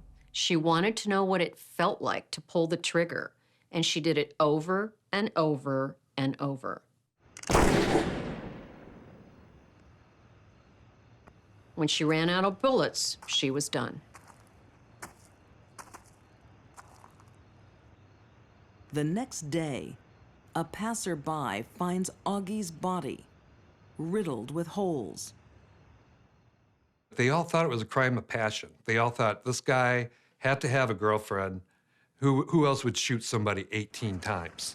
And it had to have been a lover's quarrel. The only police witness seems to support the theory. Around that area on that Sunday, a young boy saw a young blonde female driving her car erratically and told the police. So they thought, this is the woman. This is the person we're looking for. Ballistic tests also help police zero in on the killer. They trace the casings to a blonde girl who likes to shoot in the hills. Penny didn't try to hide.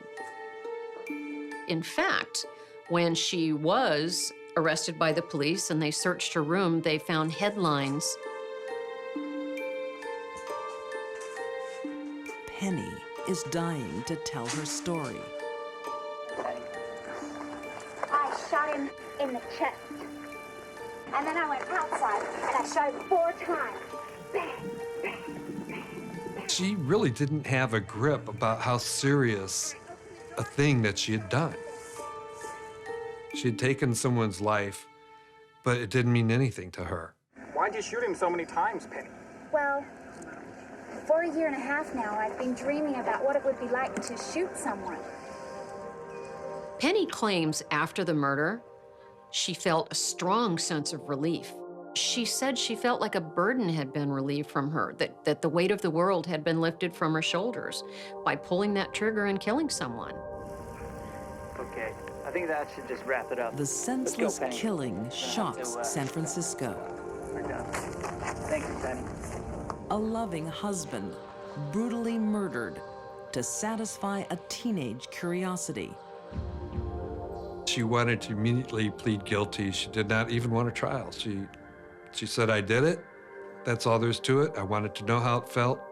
No need for a trial. Just take me to prison, I guess. Because the murder is random, not premeditated, Penny Bjorklund is convicted of the lesser crime of second-degree murder. 9 years later, she is released on parole.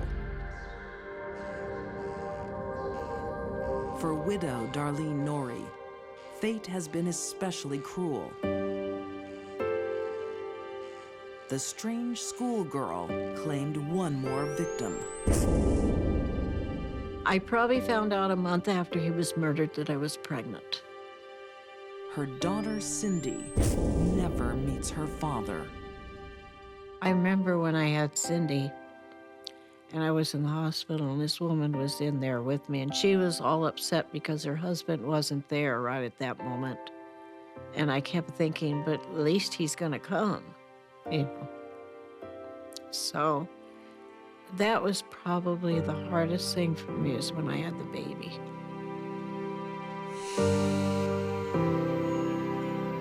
Today, no one knows the whereabouts of Penny Bjorklund.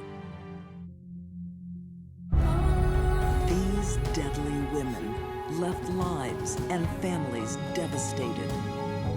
Susanna Toledano would do anything for teenage loyalty. Greed made Sandra and Beth drown their own mother. And curiosity drove Penny Bjorklund to randomly take an innocent life. These girls were in a time of transition, changing from innocent children into teen killers.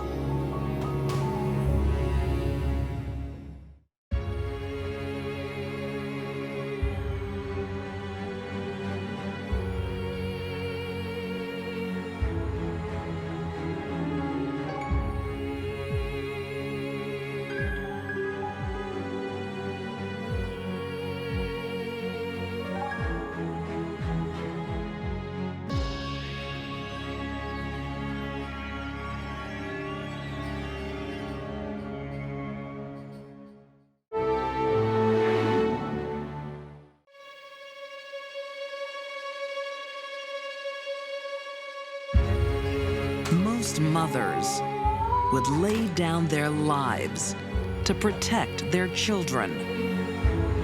But some send them from the cradle to the grave. A mother commits the ultimate act of betrayal. I can't think of a worse way to die. A jealous wife plots a cold-blooded revenge. Was all about her calling the shots. And having twins is more than one woman can bear. It was a recipe for murder. These deadly women defy every maternal instinct when they shed innocent blood.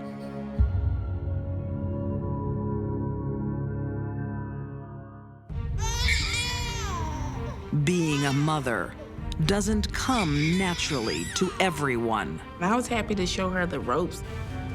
And some women never learn. His last moments were filled with sheer, unadulterated terror. This is the most horrendous case of child murder I've ever heard. 2010, the small town of Greenville, Mississippi. 23-year-old Terry Robinson has a 2-year-old son, Tristan, and another baby on the way. You're gonna have a baby brother. She was a loving, caring mother. She spoiled him with baseball caps because that's the only thing that he gravitated to. He didn't like anything else. Devoted Terry is both mom and dad to Tristan.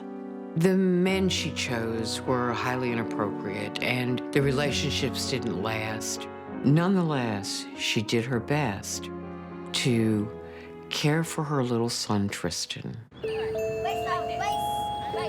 But it's not easy. Terry is surviving on welfare and has few domestic skills. As her neighbor, Veronica Chillis, soon learns. And I was happy to show her simple things like cooking chicken and making rice and just cooking and taking care of her son because she was a first-time mother, so she didn't know how to do any of those things. She didn't know how to keep house because she hadn't had this behavior modeled for her while she was growing up. An unstable and tragic childhood gives Terry a tough start in life. Her mother died when she was 3. She was shuttled back and forth to one foster home after another. She never had love to give, but once my family started giving her love, then she started opening up and was able to love. So, sure you're okay, sis? Yeah. I feel like I'm back. After that, she was great and fun to be around. Terry knows she can count on Veronica to help her look after little Tristan. Anywhere she wanted to go, she could just come next door and just drop him off, and he was fine. He was fun, bubbly, always smiling and laughing. He was a nice, smart kid.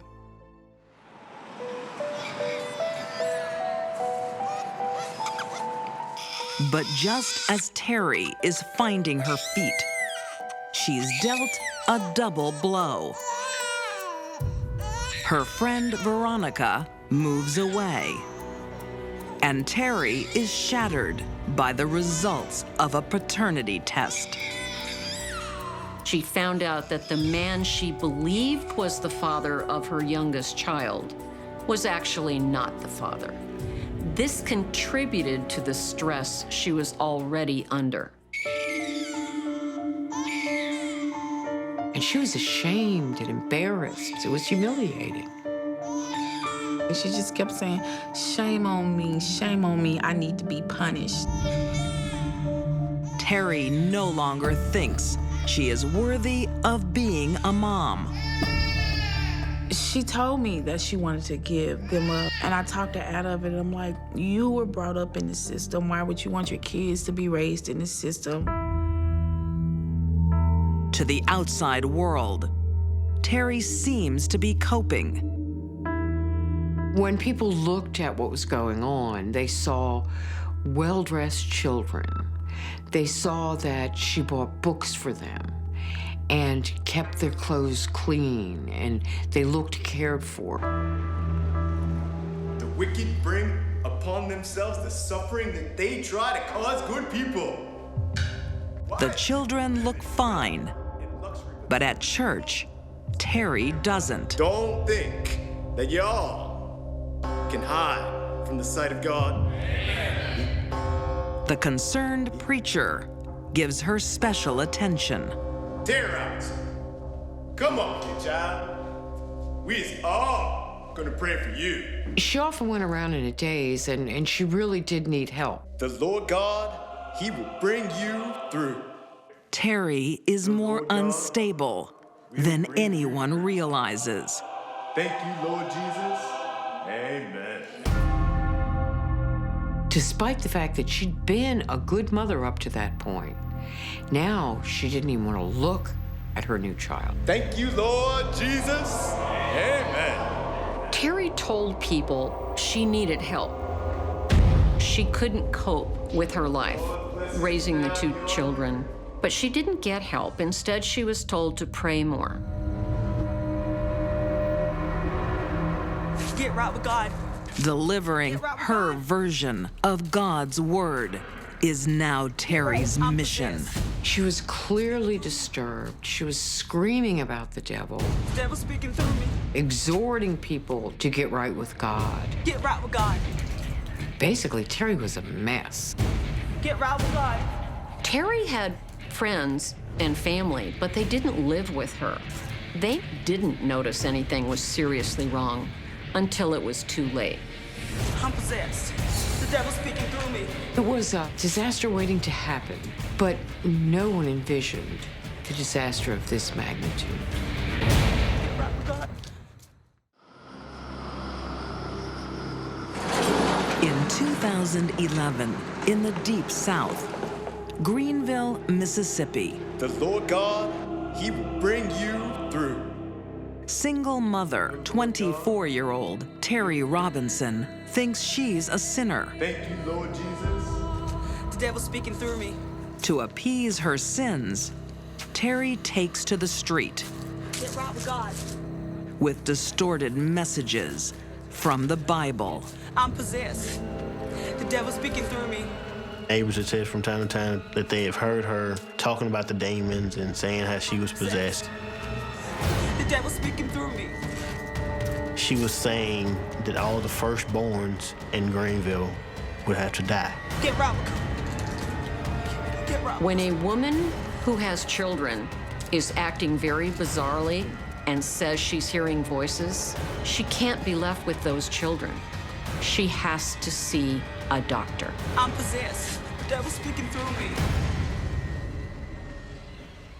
On March 2nd, 2011, Terry makes a series of disturbing phone calls. Terry cried out for help. I need someone to take my kids. She called several people she knew, Demons are telling me to keep my kids. but no one came over to check on her. Terry has always been a caring mom. This night, as usual, 3-year-old Tristan has bath time. She had bathed Tristan, and when she got him out of the tub, he got out of the tub naked. But that's the end of her normal daily routine.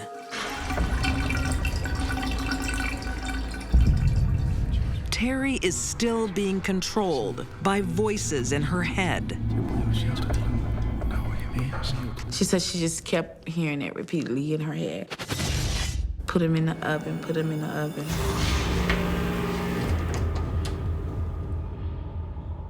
Then she does the unthinkable. His last moments were filled with sheer, unadulterated terror. He was screaming and crying. I can't think of a worse way to die.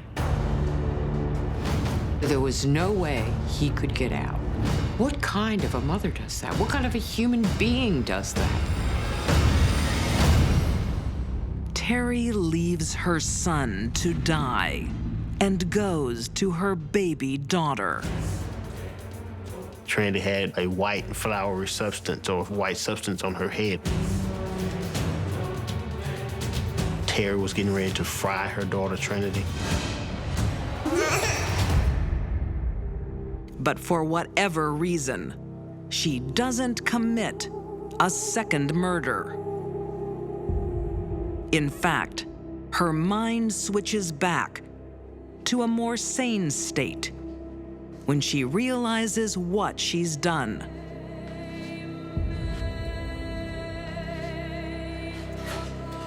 Terry then calls 911 and tries to save herself with a series of stories.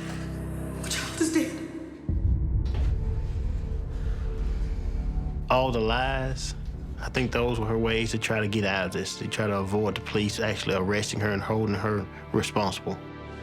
My boyfriend left and I came in and found Tristan in the oven.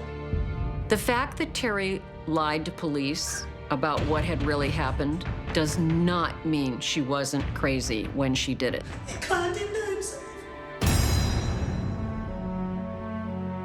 At her pre-trial hearing, Terry Robinson's defense claims insanity. Terry's defense counsel argued that she killed her son Tristan because she became convinced that he was satanic and evil.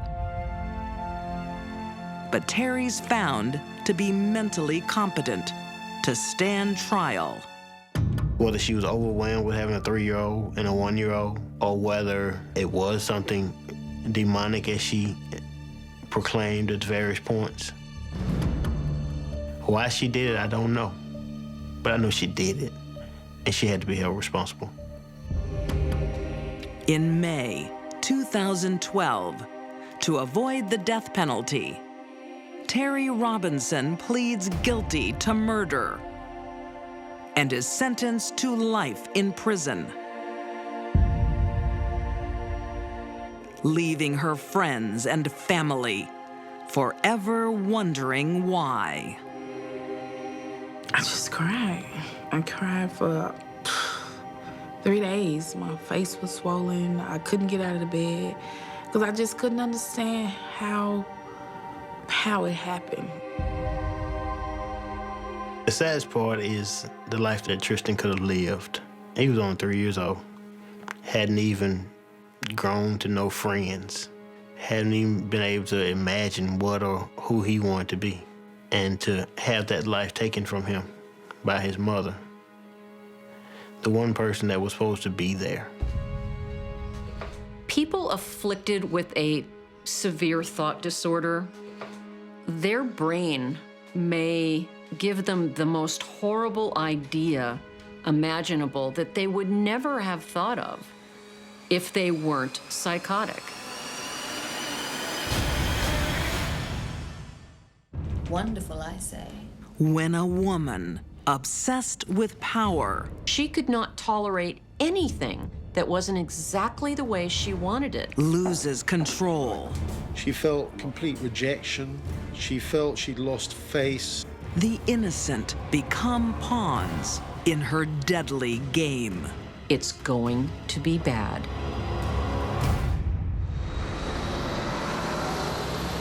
London, England, 2003. 36-year-old Fiona McCrow Nancy. is a businesswoman at the height of her career. Professionally speaking, Fiona was very successful. Just cut the crap and give me the figure. As credit manager at one of England's leading banks. I already told you the client won't consider anything without a 9 in front of it. Fiona's role is high paid and high responsibility. Paul, get over here. Fiona was obviously a very intelligent woman, and she was quite calculating as well. What Fiona wants, Fiona gets. And she set her sights on her colleague, 41-year-old Paul Donison. Not bad. Fiona met Paul Donison when they worked together, and very quickly a classic office romance blossomed. Wonderful, I say. There's just one problem. Keep this up and you're going to get that promotion. Paul is still sharing a home with his estranged wife. For their children's sake. Thanks for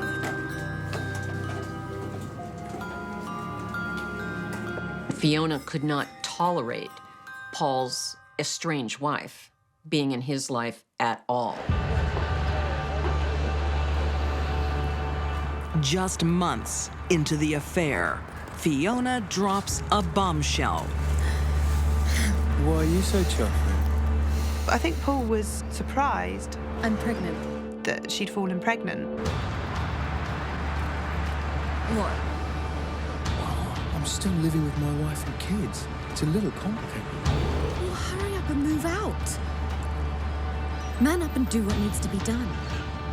It's possible Fiona deliberately got pregnant in an attempt to get Paul away from his estranged wife. If that is Fiona's plan, it doesn't work. When baby daughter Mia arrives, Paul remains in his first family's home. Fiona was pretty jealous about the fact that Paul continued to live in the same house as his wife. But within a year, a tragedy. In April 2004, Something wrong with my baby. Fiona makes a frantic call to paramedics. She's not moving at all. Sadly, it's too late. Tiny Mia is a victim of crib death. Their loss brings the grieving parents together.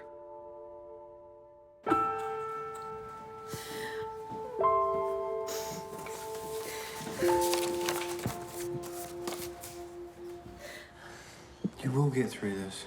I can't do it alone anymore. I can't be in this house by myself. It was only after that that Paul moved out of the family house to comfort Fiona. Maybe it's time I moved in, yeah. Really? Oh. When Paul left his wife and moved in with Fiona after their baby mysteriously died, she got exactly what she wanted. Fiona's got her man, but he won't make her his wife. Fiona started referring to herself as Fiona Donison. Paul just thought this was a casual use of his surname, but in fact, secretly, she changed her name by deed poll to his. It was very, very important to Fiona to be linked legally with Paul. If he wouldn't marry her, at least she could look like Mrs. Donison. Over the next few years, the couple settles down in the idyllic country town of Heathfield. Paul, can you get them into position? Step in the middle here. And they have 2 more children, Harry and Elise. Harry, do you want to go to the naughty step? They were terribly quiet, terribly well behaved. Here we go, stop being silly. Okay, say cheese on 3. 1, 2, 3. Cheese. They were part of her perfect life that she liked to project that she had. Although both work full-time, Fiona earns far more than Paul, and she is prepared to spend it. What's all this? What does it look like? I thought that we were trying to save our money. MBW, remember? Fiona used to call herself the MBW, the main breadwinner. Main breadwinner. I get to spend my money how I want. She couldn't resist rubbing his nose in it and taunting him about the fact that she was the main breadwinner in the house. We're £40,000 in debt. We'll go out and earn more money. Fiona put Paul down because it made her feel good. She was a shark in that relationship, and Paul was the fish who was swimming away. But her superiority comes crashing down in 2009 with the global financial crisis. She loses her job and her all-important status. I'm off. All the things that she thrived on, the power, the control, the possessions, were all at risk. People that are narcissists do not take rejection of any kind well. They can't seem to get past it.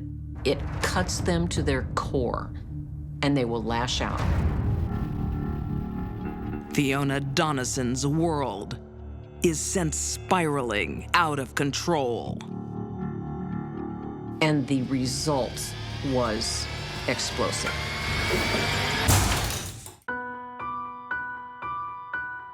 In tranquil Heathfield, England, 43-year-old Fiona Donison's universe implodes when she loses her high-powered job.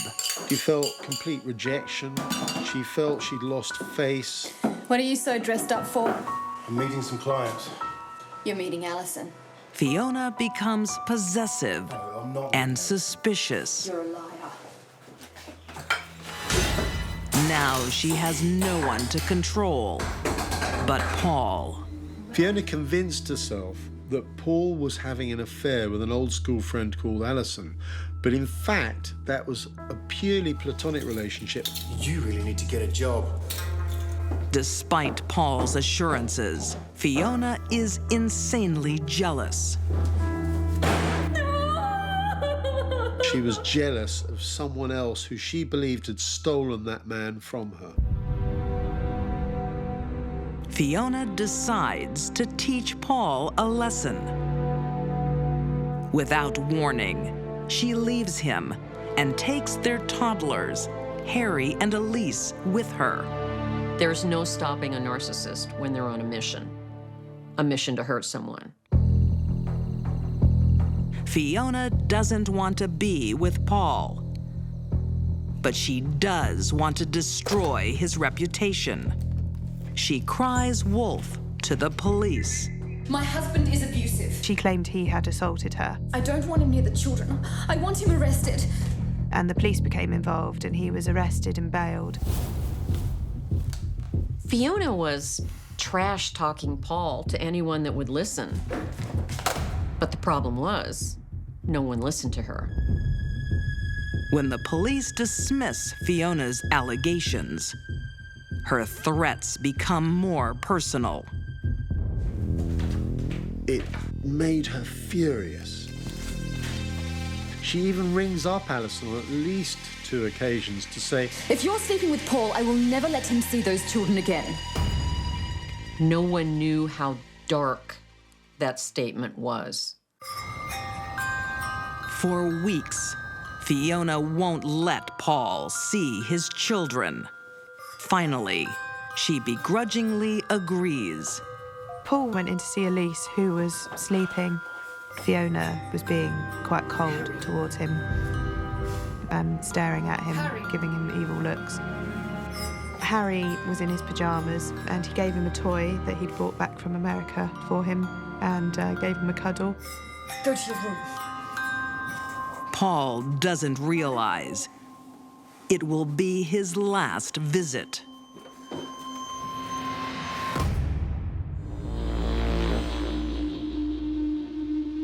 January 26th, 2010. 3-year-old Harry and 2-year-old Elise are sleeping peacefully. Fiona's anger and resentment was building. Her life had become intolerable, and she blamed Paul for it. So Paul was going to be the one that had to pay.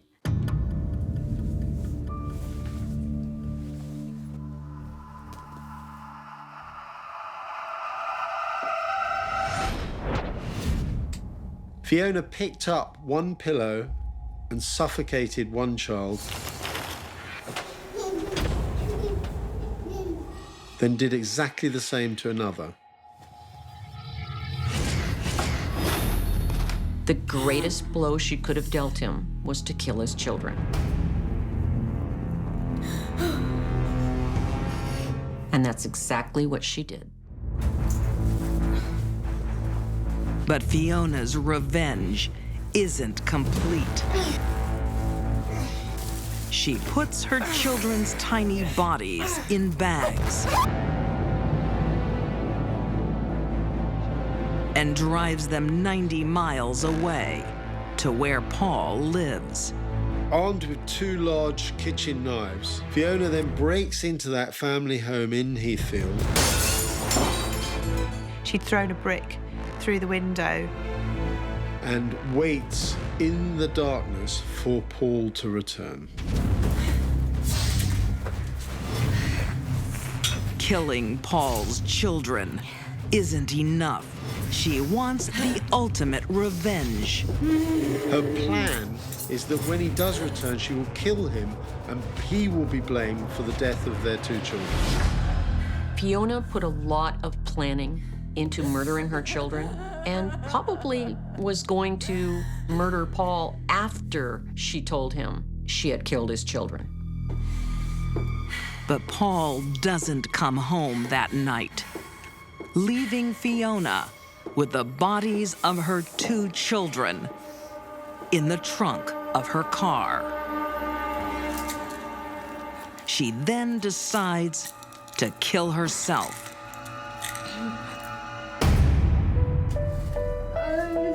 But it's one life she can't take. Sorry, love. I've come to hand myself in. The next morning, she turns herself in to the police. I've killed my children. She was swaying from side to side from the effect of the sleeping tablets, and the officer actually presumed she was drunk and lying. The children's bodies are found, and Fiona is arrested, having admitted to killing 2 of her children. Investigators start wondering about the death of her baby girl, Mia. There is a very strong suspicion that she may well have been killed by Fiona as well. Fiona is charged with Mia's murder. But too many years have passed, and crucial evidence is long gone.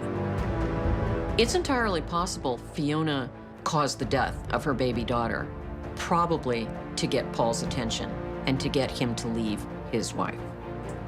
At trial, Fiona pleads insanity, but the court doesn't agree. When Fiona was in hospital, she was heard talking to the children. She was asking after them. It was almost like she was in denial that anything had happened to them. Mental health experts said it was 100% certain that Fiona had been feigning her mental problems. In 2011, Fiona Donison is found guilty of double murder and sentenced to 32 years behind bars.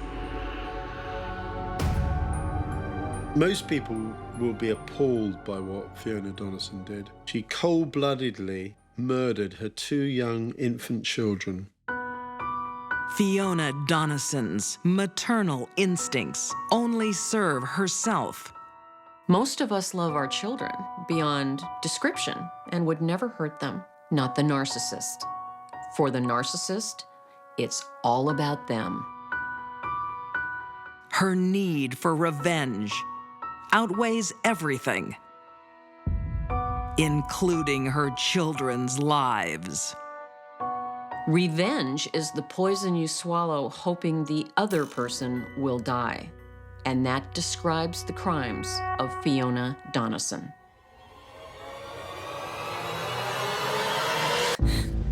Sometimes what we wish for, she wanted to be a mother, and dream of, she was so desperate, can turn into a nightmare.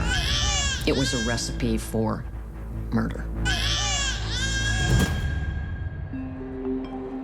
In Ogden, Utah, 2009, love is in the air. Former school friends, 24-year-olds Jewel Morgan and Philip Hendricks, click. They became friends, and that developed into a romantic relationship. The couple share more than romance. They both have learning difficulties. Her records from school on the psychological report says that she is 13 years and 5 months. But you don't need a high IQ to fall in love. Really? Yes. Will you marry me? Yes. Oh. She was so desperate to have a so-called normal life, to have the husband, the kids, a home.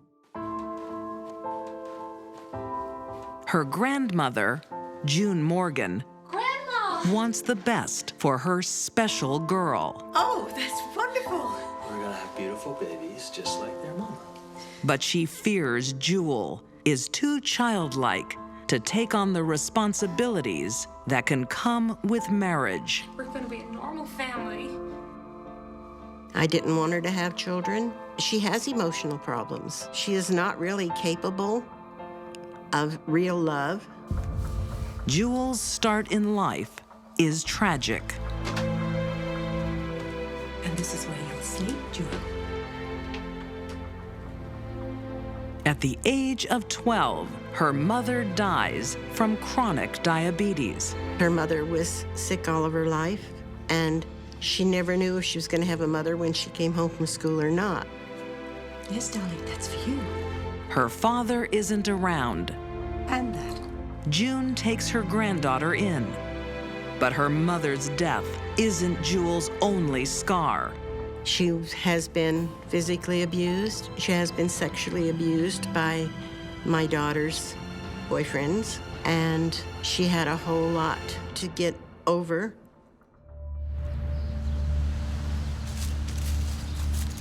Jewel grows up not knowing what's right or wrong sexually. Sex by Dr. Nurse? That had a lot to do with The way that Jewel acted around the male sex, it was a learned behavior. Jewel's low IQ made her pliable for other people to manipulate and control. It also contributed to her lack of impulse control. Rather than think her way through a problem, she would simply react physically out of frustration. This is not good for the future. To protect Jewel, Grandma resorts to extreme measures. Come on. No! He's my friend! Jewel, he's using you. Jewel! Go on, get home. I had her on depot shots. I tried to get her sterilized when she was 14. It's against the law. You can't do it.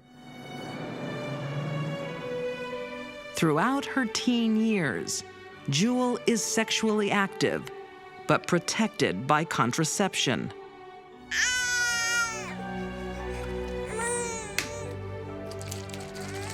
But now a married woman, she starts a family. Is that okay? That's perfect. In 2009, she's blessed with not one baby, but two. They were both born at 33.5 weeks, so they were premature, and they also had health problems with that. The babies require ongoing medical care. She gets regular visits from the Department of Family Services. To make sure the pressure is on here. I want to check this. She was given instructions on taking care of the babies at home. Make sure this is connected. Make sure this is on. Robert was allergic to normal formula, and they had to give him soy formula. I want to make sure these plastic pieces are connected properly. Daniel was on oxygen, and he was also on a heart monitor. Make sure you check the oxygen. It would be difficult for any mother to handle a child that was born prematurely once it came home. Constant attention, lack of sleep, ongoing. Multiply that by 2, and that's what Jewel had to deal with. What might be a handful for any parent is even harder for Jewel. Let us know how you're going.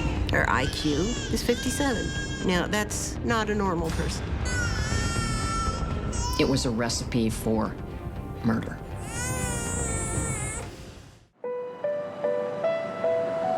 In Ogden, Utah, January 2010.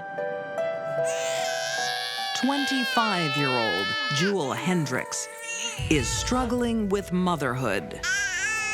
Her 2-month-old twins, Robert and Daniel, require constant care. She was a woman in pitiful circumstances. She would sit alone in her apartment while her husband was at work, and she would just listen to her kids cry, all alone. And nobody to spell her, nobody to drop in and check on her. Why won't you shut up? I think if Jewel had been of higher intellect, she might have been able to figure out something different, pick up a phone, resume family services, get some help. It was available. But her IQ was less than 60. She never thought of that. Attempting to stand on their own 2 feet, Jewel and Philip feel the pinch of raising twins on a minimum wage. They were a single-income family, and Mr. Hendricks worked at a thrift store. Settle him down.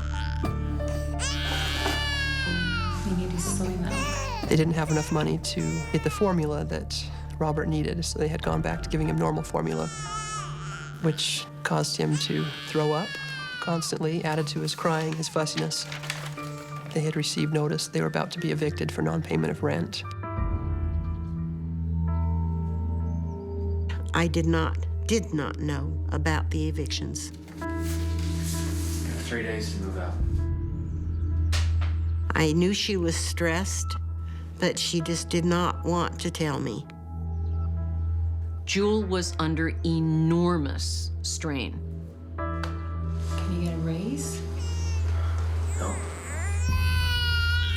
The only way she saw out of her predicament was to lighten her load. On January 24th, 2010, Philip returns home from a late shift at the store. While Daniel is happy, Robert is yet again having trouble settling. Robert woke up crying again.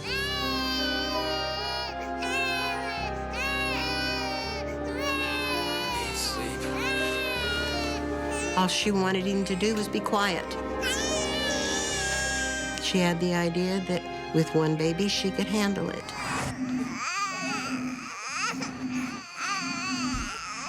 Fussy, irritable Robert has to go. She had taken Robert, held him against her chest, and crushed him, strong enough to break his collarbone. The baby didn't stop crying at that point, and so she placed Robert into a sleeping bag that she was using to cover herself up. She stuffed him into the bottom of the sleeping bag. He was still alive at the time. And then she placed Robert between her body and the couch that she was sleeping on. She rolled over on top of Robert until he stopped crying. She didn't realize that it was a permanent solution to a temporary problem. Jewel finally falls asleep. Beneath her, baby Robert, smothered and crushed. She woke up again at 5:30. She had slept for 2 hours. She immediately discovered that Robert was lifeless. She observed that he was dead and that his head was like jelly. Jewel covers her crime as best she can. She placed Robert into an infant car seat by the couch, wrapped him up tightly, and made him look as normal as she possibly could. Jewel pretends it's an accidental smothering. Phil! It's Robert! He isn't breathing! Call 911! But the injuries are too horrific. And Jewel's own words tell the police what has happened. She was overheard holding Daniel, telling him that, she was sorry that this had happened and that she wished that Robert had been a good baby like Daniel had been. I wish you'd been a good baby like you. She said that it was too difficult for her to have 2 children at the home, that she loved the other twin boy, Daniel, more than she loved Robert. I thought we'd have a better life with just one baby. I couldn't have been more shocked. In fact, I lost it when they told me, because it was something that I couldn't see Joel ever doing. She's not a cold-blooded killer, but she did love little Robert. The most disturbing or troubling part is maybe how little she would have needed to been able to be a mother.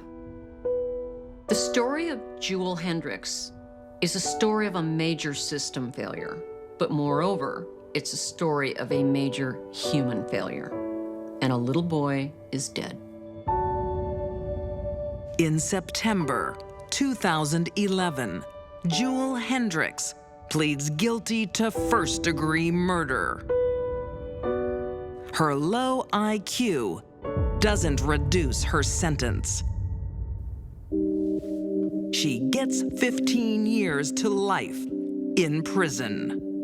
It's heartbreaking for me because that's not where she should be. But yes, she did commit a crime. Jewel's surviving son, Daniel, now lives with an adoptive family. He will be a man when or if his mother is released. I think that Jewel knew what she was doing when she killed her son, but she thought it would bring her relief, and it didn't.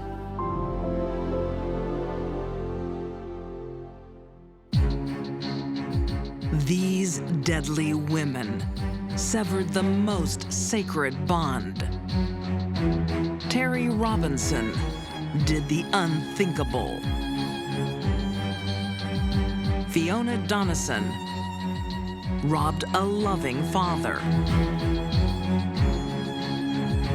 And Jewel Hendricks sacrificed a life and all her dreams.